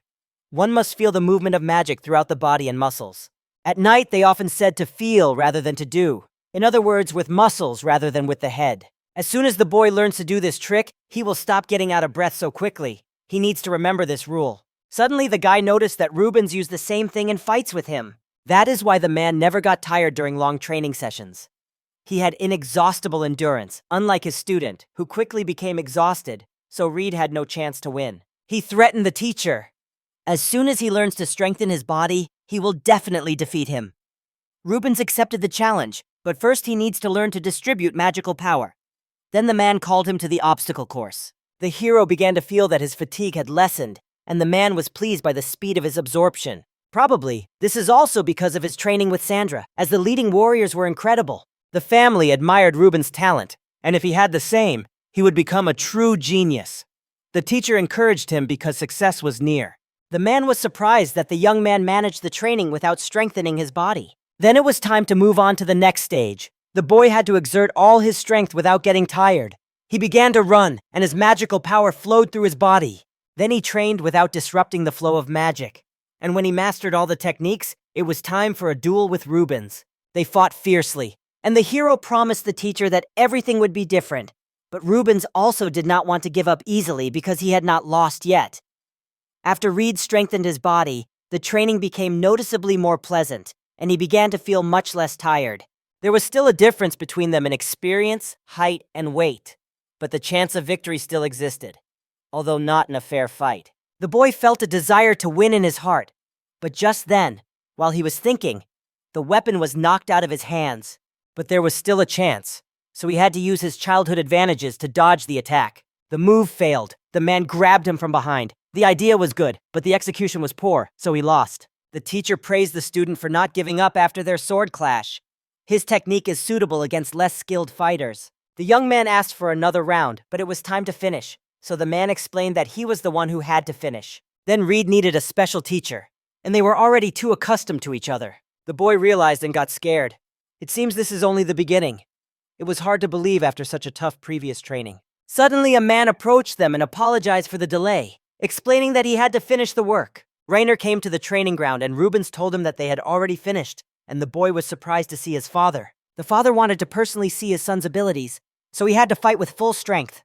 The hero did not expect that the first person he would have to fight after the teacher would be his own father. But inside, a desire flared to test how much stronger Rainer was than his child. The boy took up his weapon again and rushed forward, attacking first. The father immediately defended himself, admiringly noticing his child's strength at such a young age, guessing that he had received an enhancement, and even jokingly said that he was beginning to be afraid. No matter how you look at it, the man was stronger. It became increasingly difficult for the boy to fend off blows, and soon he was completely exhausted. Rainer tried to irritate him, saying that his end had come too quickly. After that, he decided to go on the offensive himself. But his son found it increasingly difficult to endure. Reed eventually lost his blade, but he still had fists, which he intended to use. However, the father was surprised by his son's desire to continue the fight after the bloodshed from the sword, and the boy dropped to his knees, fatigue becoming more noticeable, although he could have fought Reuben longer. Rainer wanted to find out how brave his son was, but the son did not quite understand this. Rainer asked if he knew what it was. The son thought it was unbreakable resilience, and that definition fit, although it all depended on how it was understood. Reed's father promised him that he would have a chance to feel it in a real fight. Courage decided whether a person survived or died. Rainer decided to test his son and took out a real saber. He examined the blade. It was in good condition, but the boy shuddered and asked why his father needed a real blade.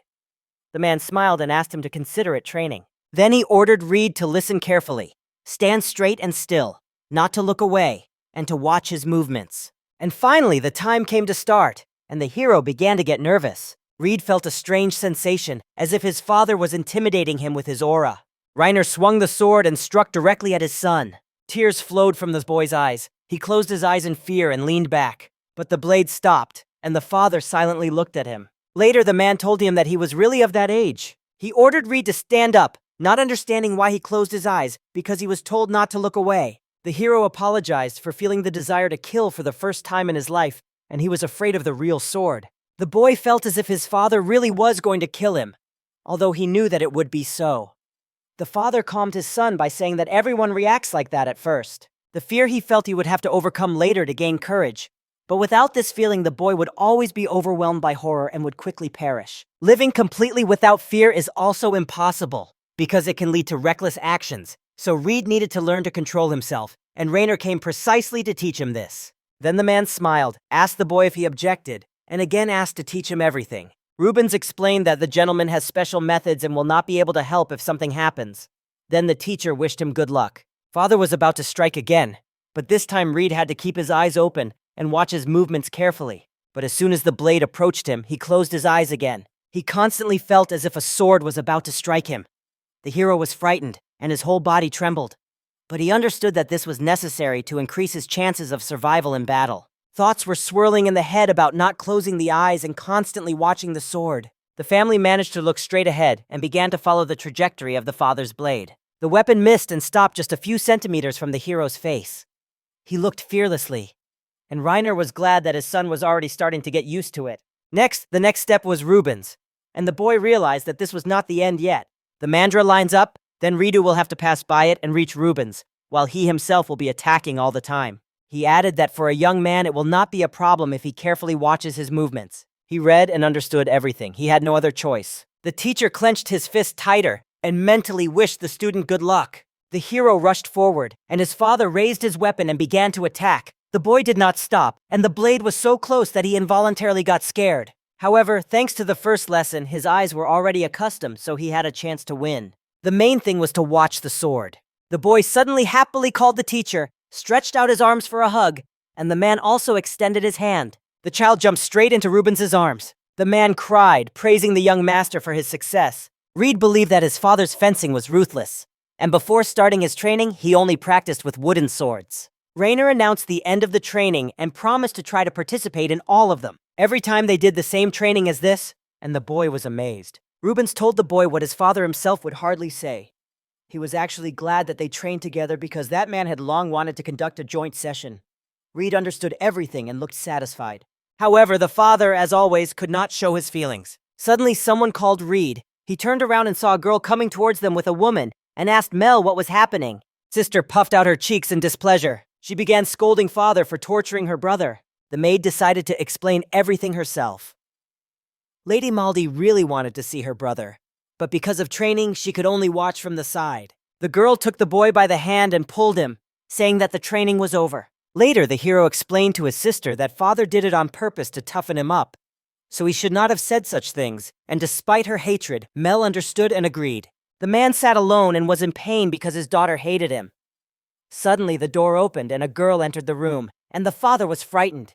She came to explain herself to father because she did not feel hatred towards him at all, and then apologized. The girl reported to the maid about her task, and she praised her. Reiner covered his eyes with his hand, still feeling pain. Mel asked her brother to return quickly, and he asked him to look after everything he left for her. Reiner silently stood aside and watched the children.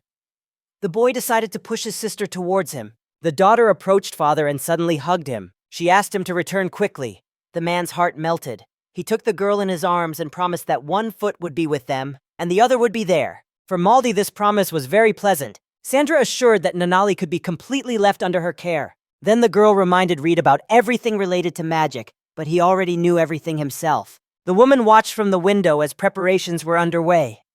Rubens announced that it was time to set off for Renolute. While Reed was riding in a carriage out of town, two monsters met in the evil forest east of Renolute. A small lump of slime was about to crawl into a hole under a tree. Suddenly, a huge evil snake monster crawled out from there. Slime did not expect to meet a green snake in those places. It caught her by surprise. She did not want to be eaten and to die. The monster lunged, but suddenly a cat appeared and struck the reptile. Slime looked confused as the newly appeared beast destroyed the green snake. After that, it began to eat the flesh, and she was surprised. Slime admired how cool this black cat was. The creature also wondered where such a terrifying slime could have come from.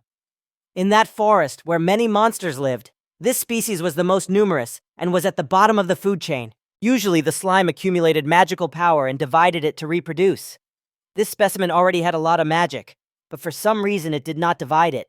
Through the great power in this body, something like emotions appeared. Dragons and other monsters killed the slime allies, and while they were watching, one of them began to grow afraid. She was forced to live like a victim, constantly fearing the stronger ones. So she decided to withdraw from others. She decided that if she stayed in sight, she would definitely be eaten. While the monster was hiding peacefully, its natural enemy, the green snake, found it. The black cat was about to ask why the slime was chasing him, but no one answered, and he turned around to see it crawling away. The beast allowed her to enter because he thought that if left alone, the slugs would simply eat her, and then the cat would not be able to sleep properly. Thus began the strange coexistence of slime with the black cat. He allowed her to live nearby, and if there was not enough water, he simply drank it. The beast returned with food, but upon entering, he saw that the slime had put everything in order everywhere. She tried and swallowed the remains of food and bones, which surprised the cat. He gave her a leg to eat. It was a thank you for cleaning, and he did not bring meat on purpose. The cat curled up into a ball and proudly watched as his companion ate. Black cats were not good at cleaning, so he allowed her to stay in the burrow, although the burrow needed to be cleaned. Then the beast decided to make sure his words were understood. Since then, the black cat hunted, and the slime kept cleaning. They did not speak the same language, but they understood each other. The black cat was sleeping peacefully when they started waking him up because it was time to go hunting. He sleepily replied that he would go when he got hungry. Soon he realized in shock that it was slime, and she was also surprised that he heard her voice. It was clear that this was magic. The slime was unusual. The cat had never heard of such a thing. She was surprised but pleased. Slime wanted to talk to him all the time while they lived together. The cat believed that this very desire for her was the impetus, and so Slime gained this ability. This pleased the slime and gave it hope that someday it would take a form similar to the neighbor. The cat liked the idea and even dreamed that someday she would become his dear wife. Slime was going to pray for this every day. Slime and Black Cat continued to live together, got along well, and there were rumors that it was even too much. The forest was very dangerous, so he deceived me and led her to a place that was safer and had fewer monsters. Slime asked who was in charge there, but her neighbor drove everyone away. And finally they arrived. Slime told him that he wanted to show something and began to transform. In a moment, the neighbor turned into a white cat. The black cat froze in shock, then asked what the result was, because she tried to make sulfur fur. But only white came out, and the beast considered this transformation perfect. Vinny added that she was very cute, but the slime reminded him of the promise he made. He remembered how he wanted her to become his wife if he transformed. The cat pressed her ears back, offended that he did not remember. But suddenly he began to insist that he had forgotten nothing. The cat wondered what exactly drew him to this creature, the race or the appearance. This slime learned magic to take a form similar to his, and tried very hard for him. This touched the black cat, and he turned to his neighbor. Yes, the cat will become his wife, and they will live their whole life together in tears that welled up in the slime's eyes. The cat asked again if he was against it. She, of course, was happy, but still slender, and he confidently said that he would not repeat this twice because he meant his words, so she should agree. The slime cried even harder, pressed against the cat, and confessed her feelings. Thus, in the evil forest, a strange love arose between the slime and the cat. Then they will meet a human child who will feel a strange power. That will be a completely different story. In the Baltia family expedition to Renolute were Reed, Rayner, Rubens, Diana, and Knights, and with them traveled the trading guild Christie to establish trade relations with the country, and they continued to travel safely. The group stopped for a rest halfway. The boy felt nauseous. He became unwell. He had never imagined that riding in a wagon could be so unbearably hard. The father joked that it was his baptism by fire. The boy wanted to rest first, and when he entered the room, he immediately fell onto the bed. Then the young man turned to memory, it responded immediately, and he thought that he would be called soon. The hero inquired how the search for the memories he requested was progressing. The answer was discouraging. So far, nothing worthwhile had been found. Reed did not give up and believed that something must be there, clues like a name or a conversation about the place they were heading to. There lived the prince of the country of Rhesus in the city of Renolute. Memory also said that his sprite from the game appeared, and Reed wanted to look at it. They showed him what the prince looked like, and he thought that he looked cool. Black hair, yellow eyes, the classic tan of a dark elf, everything looked good. If they meet him, they need to remember him. However, judging by Riz's look, he could be in Sandary. Being a half-brother of such a creature was far from pleasant. The boy thanked his memory for helping him find him. There was a knock at the door, and when the boy opened it, he saw an elf woman who apologized for disturbing him while he was resting. She extended her hand and explained that she wanted to give him some lozenges, and Chris made them herself from healing herbs because she often felt motion sickness. The boy was glad that the elf tried so hard for him. He considered her a goddess, and the girl added that she always carried them with her and hoped he would like them.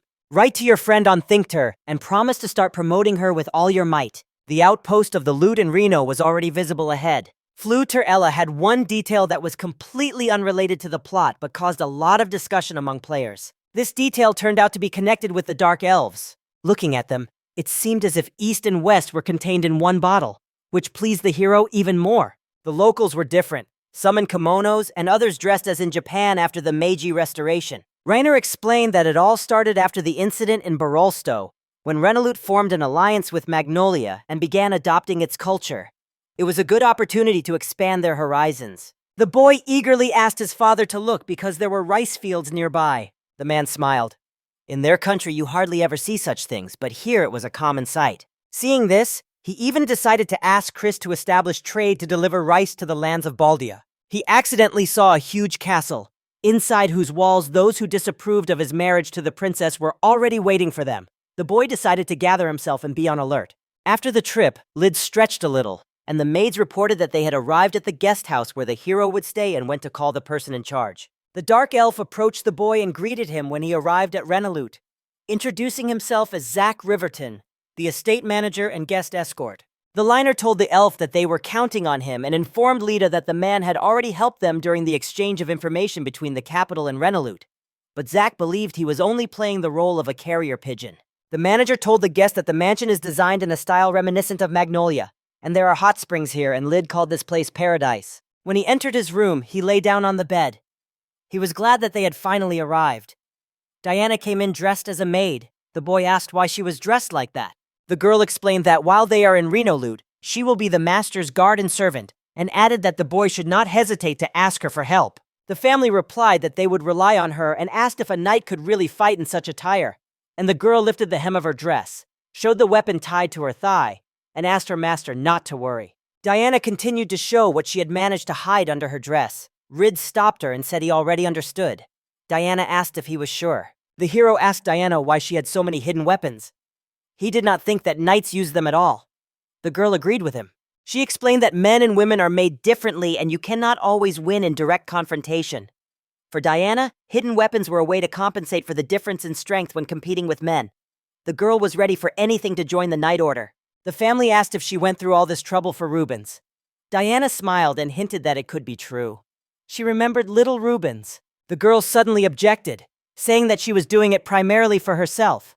Diana reminded him that while they were in Renolute, she would be his servant and asked him for a favor. The knight was ordered to stay in the same room with the hero, so she asked to be considered his heir. The family thought she was still too conspicuous. The boy wanted to sleep a little and told her to wake him if anything happened. When it got dark, someone entered the princess's room and informed that the Baltia family had arrived at the guest estate. Accompanying the princess, who was to marry the Prince of Magnolia, was a task given to those they wanted to get rid of. When the girl was sent to the groom's country, her personal guard traveled with her. The knight immediately understood everything when her father offered this task. She assumed that the brothers, jealous of her skill, complained about her. Sometimes she felt hurt but did nothing.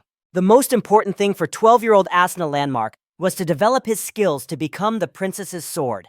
The woman scolded the girl for the corner of her right hand being too soft. She reminded her that she was a princess and therefore had to understand her role. The girl apologized. The woman continued to shout, saying that the princess had to be an example for the people and that mistakes were unacceptable. Asna tried to stop the teacher's yelling.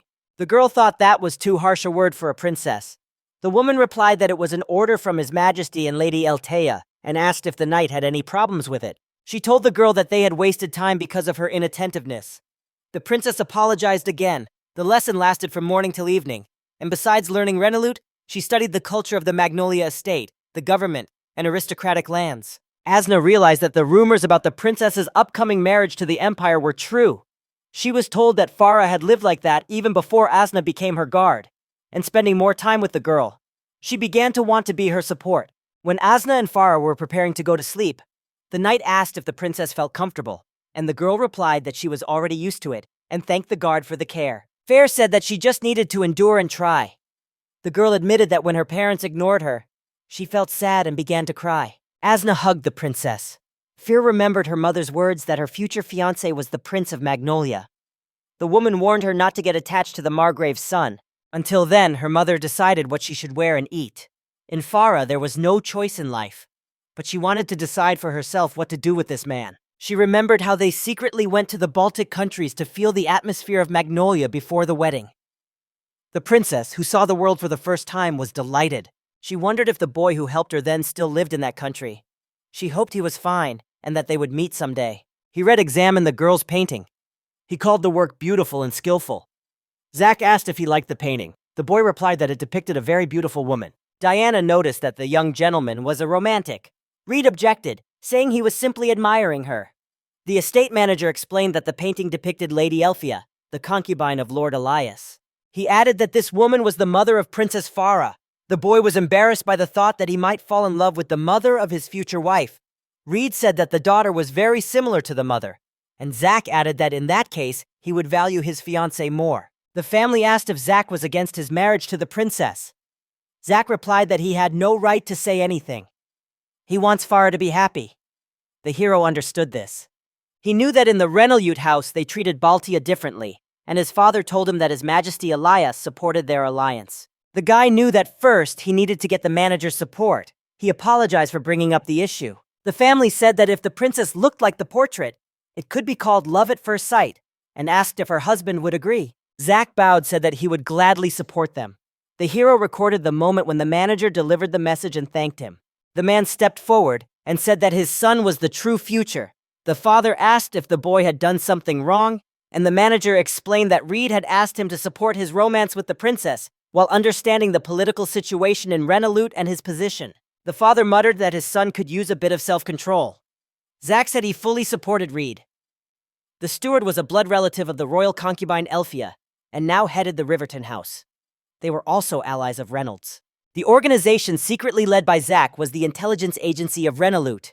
He received orders directly from the king and was close to Elias. Lane was very encouraged that his son had the support of such a person. The men continued their conversation about the upcoming audience with the king and about Norris's actions. The dark elf came to Rises and apologized for the intrusion. Norris reported that everything was going according to plan. The boy thanked him for the news, and the man believed that he was the one to thank because his master had accepted the proposal, and now he could be useful to him. Rises asked if the father had been with Lady Eltius again, and Norris muttered that the king did not consider Lady Lizelle's feelings. The man knew that Recess and Farah were free brother and sister. The boy's mother, Queen Lizel, was related to Norris, and since the secret agreement stipulated that the princess would marry Magnolia, Recess would remain the only royal child in Renolute. Norris took advantage of this and whispered to him that King Elias loved only Lady Eltia, that this woman was to blame for Pharaoh not seeing his brother, and that His Majesty only rarely visited Queen Liza.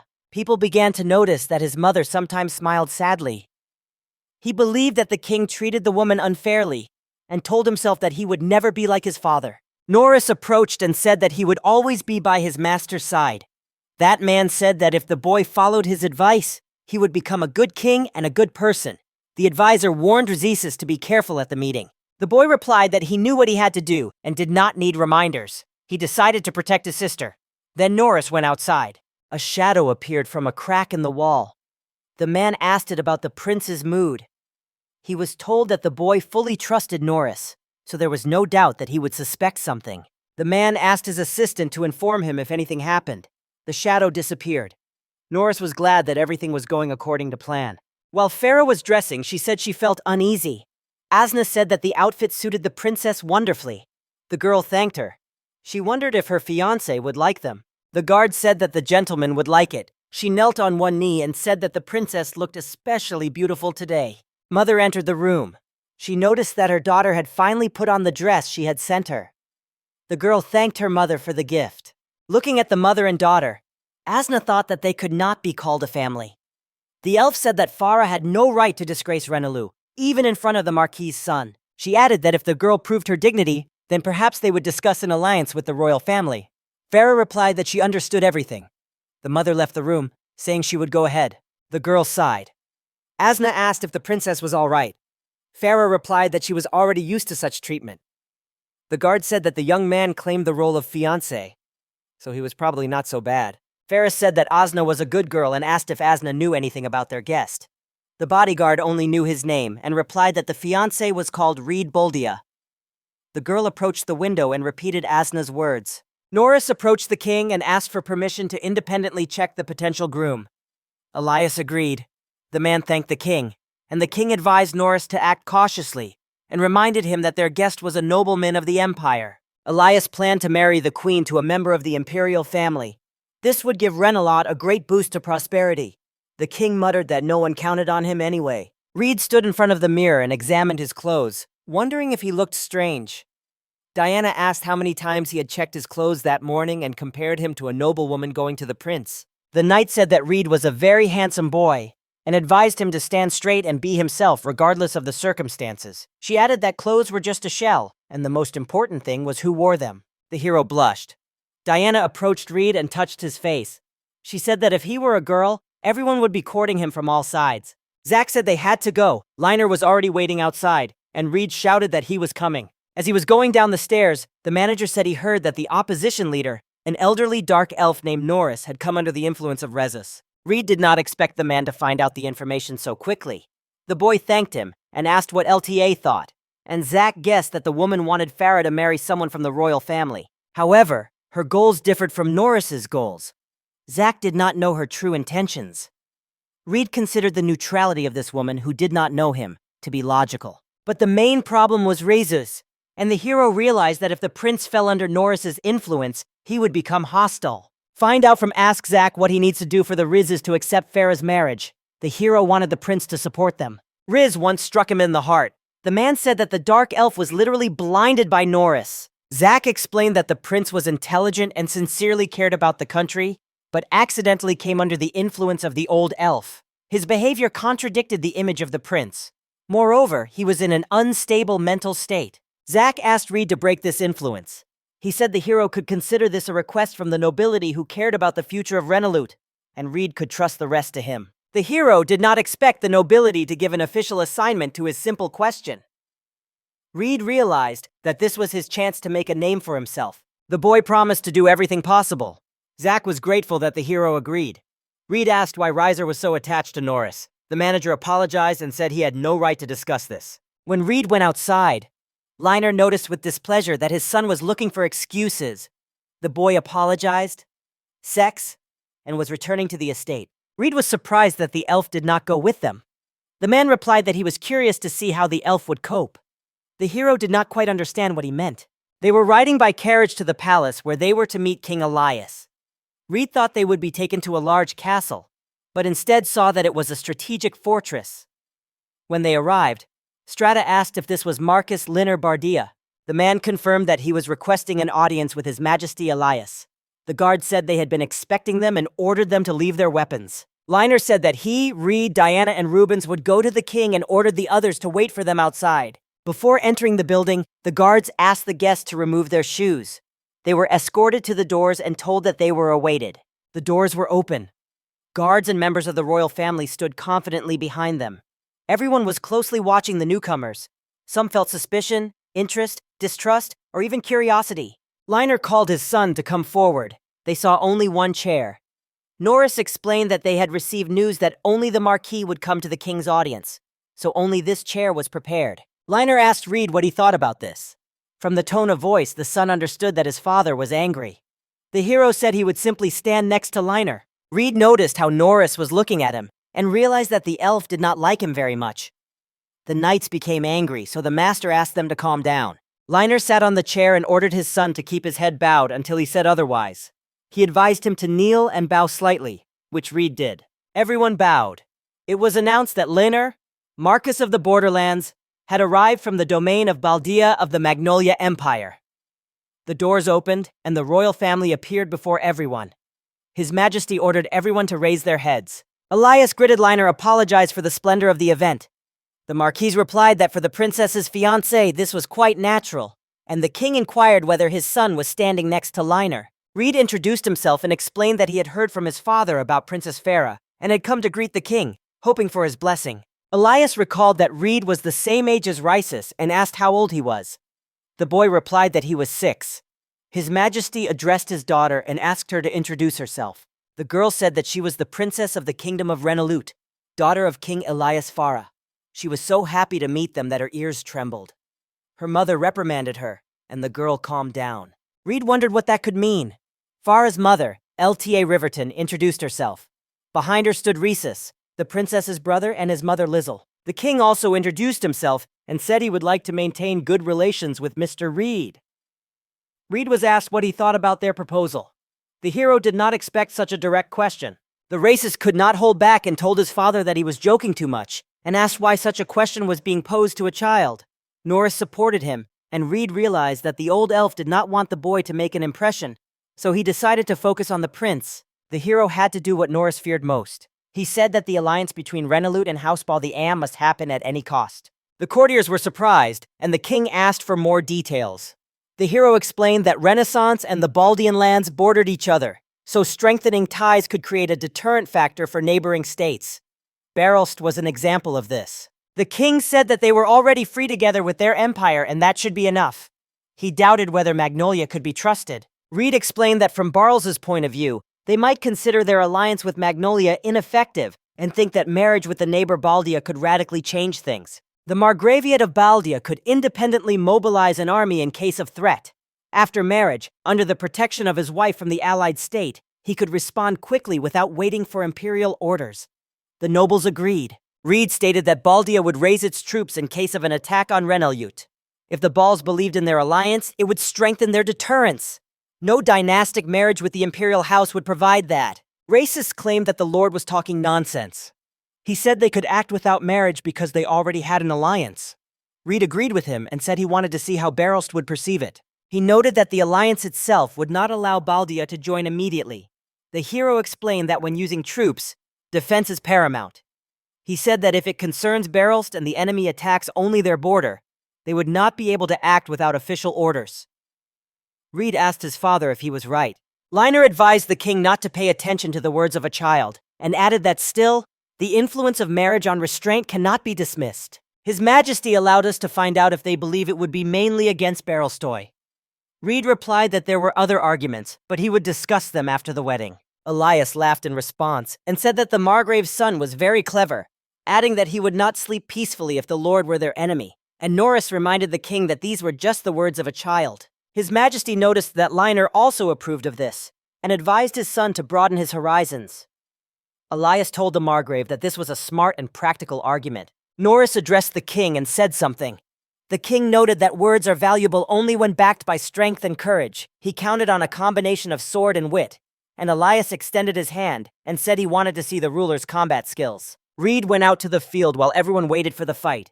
He could not understand how the meeting with Princess Farah turned into a duel at court. Diana handed the wooden sword to the master. The boy thanked her. The girl thought that someone wanted to humiliate Reed, which was why the equipment was so poorly prepared, and that she personally chose his weapon. The hero was surprised that the girl even took it upon herself. Diana told the master not to spare anyone who was rude. During the warm-up, Reed noticed that the royal family was arguing about something, which delayed the start of the duel. The king apologized to Reed and informed him that they were forced to urgently change his opponent. The man said that now his son Rises would fight against him. Renolute. Reed could not believe that he would have to fight the prince. Lubins and Diana clenched their fists and wished their master good luck. The hero remembered Zack's words that first he had to break Riz's heart. It was a request from the aristocrats who cared about the future of Renolute, and Reed realized that Zack knew this from the very beginning. The dark elf asked why the boy was smiling. The hero said he just remembered something funny. Rhesus muttered that he no longer liked the opponent. The king announced that the duel between Lord Reed and his son was now beginning. The rules were simple. The fight would end if one of them surrendered or if it was impossible to continue. The hero raised his hand and said he had one proposal before the fight began. He wanted only His Majesty Elias to decide when the fight should end. Reed noticed that this was quite an important duel and did not want anyone to interfere. Norris, watching him, considered the boy's behavior insolent. The king agreed to the condition. Riz said with a smile that the hero lost when he stepped onto their territory and advised him to return to Magnolia. Reed understood the princess's feelings about his possession, but decided not to respond to the child. And Riz recalled that his opponent's mother was seriously ill and wondered how the son of a sick mother could fight at all. The dark elf said that Reed better stay near his mother because that suited him more. The hero tried not to react to the provocation. The Baldia estate, but he was not going to forgive Rises for the words about his mother fighting for her life. The dark elf asked if the boy had anything to say. The hero realized that Norris had provoked the prince. The duel began. Norris hoped that the naive pause would succeed. The prince said that if Reed surrendered now, they would spare him unnecessary pain. The hero told the elf not to worry and asked if he was strong only in words. And the racist was outraged and reminded him that he had treated the man well. He noticed that the prince's kindness was only words. Rhesus raised a wooden sword and ran at the opponent. When the prince approached the hero, he grabbed his cloak and threw it over his shoulder. Everyone was stunned by the event. Reed put the sword through the prince's throat and asked if it was all over. The elf got angry and said not to dare mock him. He took a fighting stance and decided that next time he would not underestimate a human. Reed beckoned pulled the opponent towards himself. The prince got angry and told him not to pretend to be a hero. The boy noticed that the dark elf had not even struck once. Rises rushed at Reed. The hero deflected the sword strike. The elf said he would win if their swords crossed. The boy knew the prince intended to defeat him by force. Ryle threw the sword back, and Riz, who was pressing tightly on him, lost balance and fell, and the sword fell from the elf's hands. The hero put the weapon to the opponent's neck and said that the prince's words did not match his actions. The spectators did not understand what that meant. The knights rejoiced for their lord. Rhesus wanted to say something but could not. Reed wanted the prince to understand how huge the difference in their levels was, so he ordered the elf to stand and reminded him that he was Prince Renolute. Reed said that Rhesus would lose to the son of a sick mother and reminded him that he had slipped a fake wooden saber and put on armor and uniform himself. The hero noted that the elf had no shame. He shouted for the prince to get up, saying that otherwise he would never forgive him. Rhesus was silent. The hero wanted to break his pride. Seeing that the elf did not want to rise, Reel said that if the boy was not going to fight, he could simply admit defeat. The hero added that in that case, the one who resisted would be a pathetic and faint-hearted coward. The lord admitted that he saw a wise king in the prince, like his father Elias. The elf got up and took the sword. He shouted at Reed's back that he would definitely defeat him. Looking at the prince, the hero noticed that his gaze had changed. He said he accepted the challenge. The fight continued. Raises attacked Reed, who skillfully defended himself with a sword. He dodged and knocked the prince off his feet. The prince fell and got up. Watching the duel, Farah could not believe that her brother could not stand a Reed, and she was very eager to find out what kind of training could make someone so strong. The racist fell again.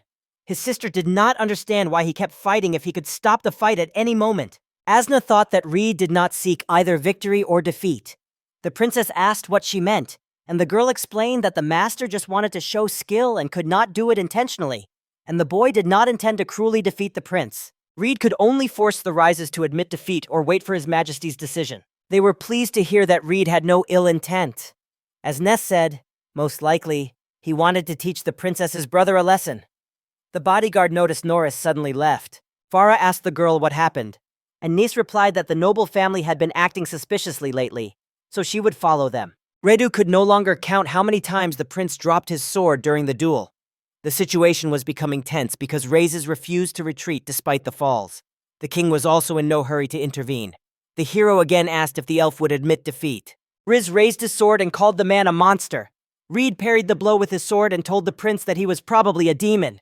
The hero threw the elf over his shoulder. Noticing that Rhesus was not going to give up, Reed decided to try a different approach and asked the prince whether the words about the hero's mother were his own idea or if someone had suggested them. Reed insisted on an answer and asked if Norris had pushed him to do this. The prince was silent, but the hero understood everything from his face. The hero asked the races to finally admit defeat and warned that otherwise everything would end badly. The prince shouted that he would never do that. Reed sighed, suddenly grabbed his hand and said that he lost the duel to Rhesus, who was lying on the ground, and the prince was surprised. After the duel, everyone gathered in the conference hall. Elias asked why Reed announced his defeat. The boy replied that the king already knew the answer. The man realized that Riz had suffered a complete defeat. He knew that his son fought honestly, but in the end, due to his stubbornness, the boy continued to refuse to admit defeat. His Majesty asked if the opponent had offered him to admit defeat. Riz replied that his father was right.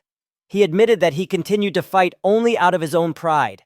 He believed that Reed fought without passion. However, Elias believed that his son was smarter, and Liza supported him, reminding how Raises declared before the fight that he wanted to fight. Reed understood that this was what the queen was arguing with the king about before the battle. The king asked why the lord entered the fight like that, since he could easily knock out Riz, and the hero realized that he would have to explain this to the king himself. Reed asked everyone to leave, even his father. He wanted to privately repeat the conversation with the royal family, and Liner, noticing that his son had a plan, advised him to speak to the end. When everyone left, Elias asked why they acted that way, and Reed explained that before the fight, Rhesus advised him to return to Magnolia. For a prince of some country, especially at a diplomatic reception, this was a very reckless act. Reed said that if that were enough, he could not ignore Riz's next words. Liesel asked what else her son said. Reed explained that the prince called him the son of a sick mother. He was a gentleman who did not know how to handle a sword. The hero said that such words were unforgivable. As a member of the Bardia family, he could not tolerate such treatment.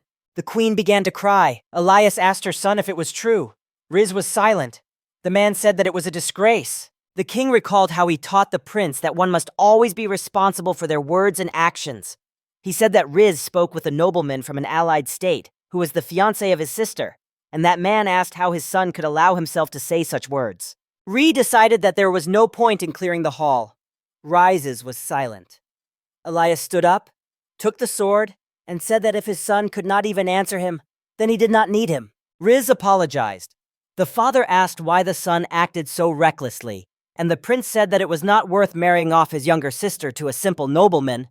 It was better to marry her to a member of the imperial family, as this would benefit the future Renolute. Elias realized that his son was under Norris's influence and explained that Rassus wanted to send Farah to a den of intrigues even worse than Renolute, to a world where she would become nothing more than a sycophant. Realizing his mistake, the boy began to tremble. He thought that marriage with the Empire could bring happiness to the pharaoh. The king said that the prince must not repeat the words he heard from others. Rhys began to cry and scream, then realized his mistake and, calming down, turned to Lord Reed and Nelt, who were standing before him. He bowed before the hero and admitted his mistake. Rezus confessed that he allowed others' words to influence him, and because of that said what he had no right to. The director was filled with energy. Rid said that it was no longer necessary. Elias reminded that his apology was insufficient. He also had to apologize on behalf of the state. Rhys replied that he understood. The prince told Reed that he had no doubt his master could make his sister happy, and the boy asked him to take care of the girl. The king raised his sword. Riz apologized to his father for the trouble caused. The queen rushed to stop the man. Instead, Reed compared the situation to historical dramas and thought that this was about to turn into a real seppuku. Liesel grabbed the man by the leg and began begging for mercy for the child who had simply stumbled, and Rizus said that he must be punished for what he had done. The prince said that he has one last request to the king, that he take care of his mother and love her just as he loved Lady Altea. Elias said that he never favored any of his beloved wives, and explained that his son simply succumbed to manipulation. Reed saw that the king was about to strike with the sword and wanted to stop him. Reed defended the races from the sword, resolutely striving to affirm the king. The boy said that he did not wish such punishment for his opponent in battle. The hero explained that Orr fought with the director only to make him repent, and reminded that he and his sister would be married, so he would not want to lose the break because of that. Reed said that only those present knew about this, so he asked his father to leave the room. The king pondered. The hero noticed the man's doubts. The gentleman said that in exchange for everything remaining intact, he had a few requests. He simply asked them to listen and understand his decision. Elias sheathed the sword and told Reed to speak. The boy thought that the king was waiting for Liner's son to do this. Reed asked the king to become the patron of Christie's trading company, as he had heard that in Renaro, new companies were treated with prejudice. Elias agreed and told Reed that next time he should bring a representative. The boy thanked him. Finally, he would be able to deliver good news to Christie. The second request was to recognize the engagement of Reed and Ferris. His Majesty inquired whether this price was acceptable, and the hero replied that if the royal family approved, he would consider the marriage effectively concluded. Reed asked if he could say a few words to the king in private. He approached His Majesty and whispered something in his ear. Elias said that he had no objections and approved the marriage with his daughter. However, he asked not to announce it and to keep it between themselves. Reed replied that he would personally inform his father. The last condition was to spare Prince Rhesus from punishment. The king asked what his plan was. Reed explained that he did not want to lose someone who could become his brother, and that he understood the prince had succumbed to bad influence. The boy asked what the racist himself thought about it. The elf replied that he was deeply moved by such a generous pardon and was sincerely grateful. The prince promised to take advantage of the opportunity. The king said that now that the darkness had receded, his son would definitely manage. His Majesty declared the matter closed and warned him not to tell anyone. When he saw the hero shake Elias's hand, Rhys realized that he would never be able to match Lord Reed in wisdom, skill, and greatness as a person. The boy left the hall and met his father. He thought that with the end of the duel, everything was finally settled. Farah and Asna were walking towards them. Reed did not understand why she was here. The girls approached the lord. The princess asked if he would agree to become her guardian. During the fight between Reed and Rez, Norris left the field. He could not believe that the prince, an experienced fencer and elder, was losing to the Margrave's son. He was convinced that everything would have turned out differently if the wooden sword had not hit the maid. When Diana saw the weapon, she asked if such a contemptuous attitude towards her master was considered acceptable, and did not try to clarify what was meant, because her accusations could also sound harsh. She began to examine the wooden sword, clenched it in her hands, and broke it in half, which the dark elf did not expect. The girl said that even a weak soldier like her could easily break her weapon. She asked if Norris did not consider such combat training humiliating. The man thought it was just a mistake and said he would bring another sword.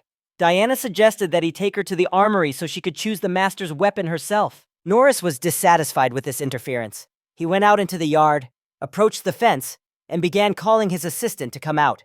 A shadow appeared on the fence. She asked why he had called her there. Norris apologized and said he was in a difficult situation. He asked if the shadow had any useful advice. The assistant was surprised that the elf failed such a simple task and assumed he had overestimated Norris.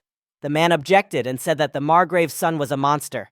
The shadow gave him advice. She said that the nobility, whether approving the marriage or indifferent, would be displeased if the prince were beaten again and again. Since the king does not stop the fights, the prince will not give up and will be tortured for a long time. Shadow added that Norris must spread rumors after the duel. Fairy came to Reed and asked him to fight with Asna, her bodyguard. The king told his daughter that duels at court are not for amusement. The girl asked to be heard. She said that bad rumors were spreading in the hall, and she wanted to dispel them with a new battle. His Majesty declared that he would tell her in more detail. Farah said they were tracking a nobleman but lost him along the way. She and Asna overheard people saying that the Margrave's son tortured the prince and did so cruelly and mercilessly. The courtiers believed that Rid was deliberately showing his power and would take the princess hostage after the wedding. The people wanted the princess to marry a representative of the imperial family, and these rumors were heard by Asna and Farah. The princess noticed that their enemies had already begun to act. If this continues, they might eventually achieve their goal.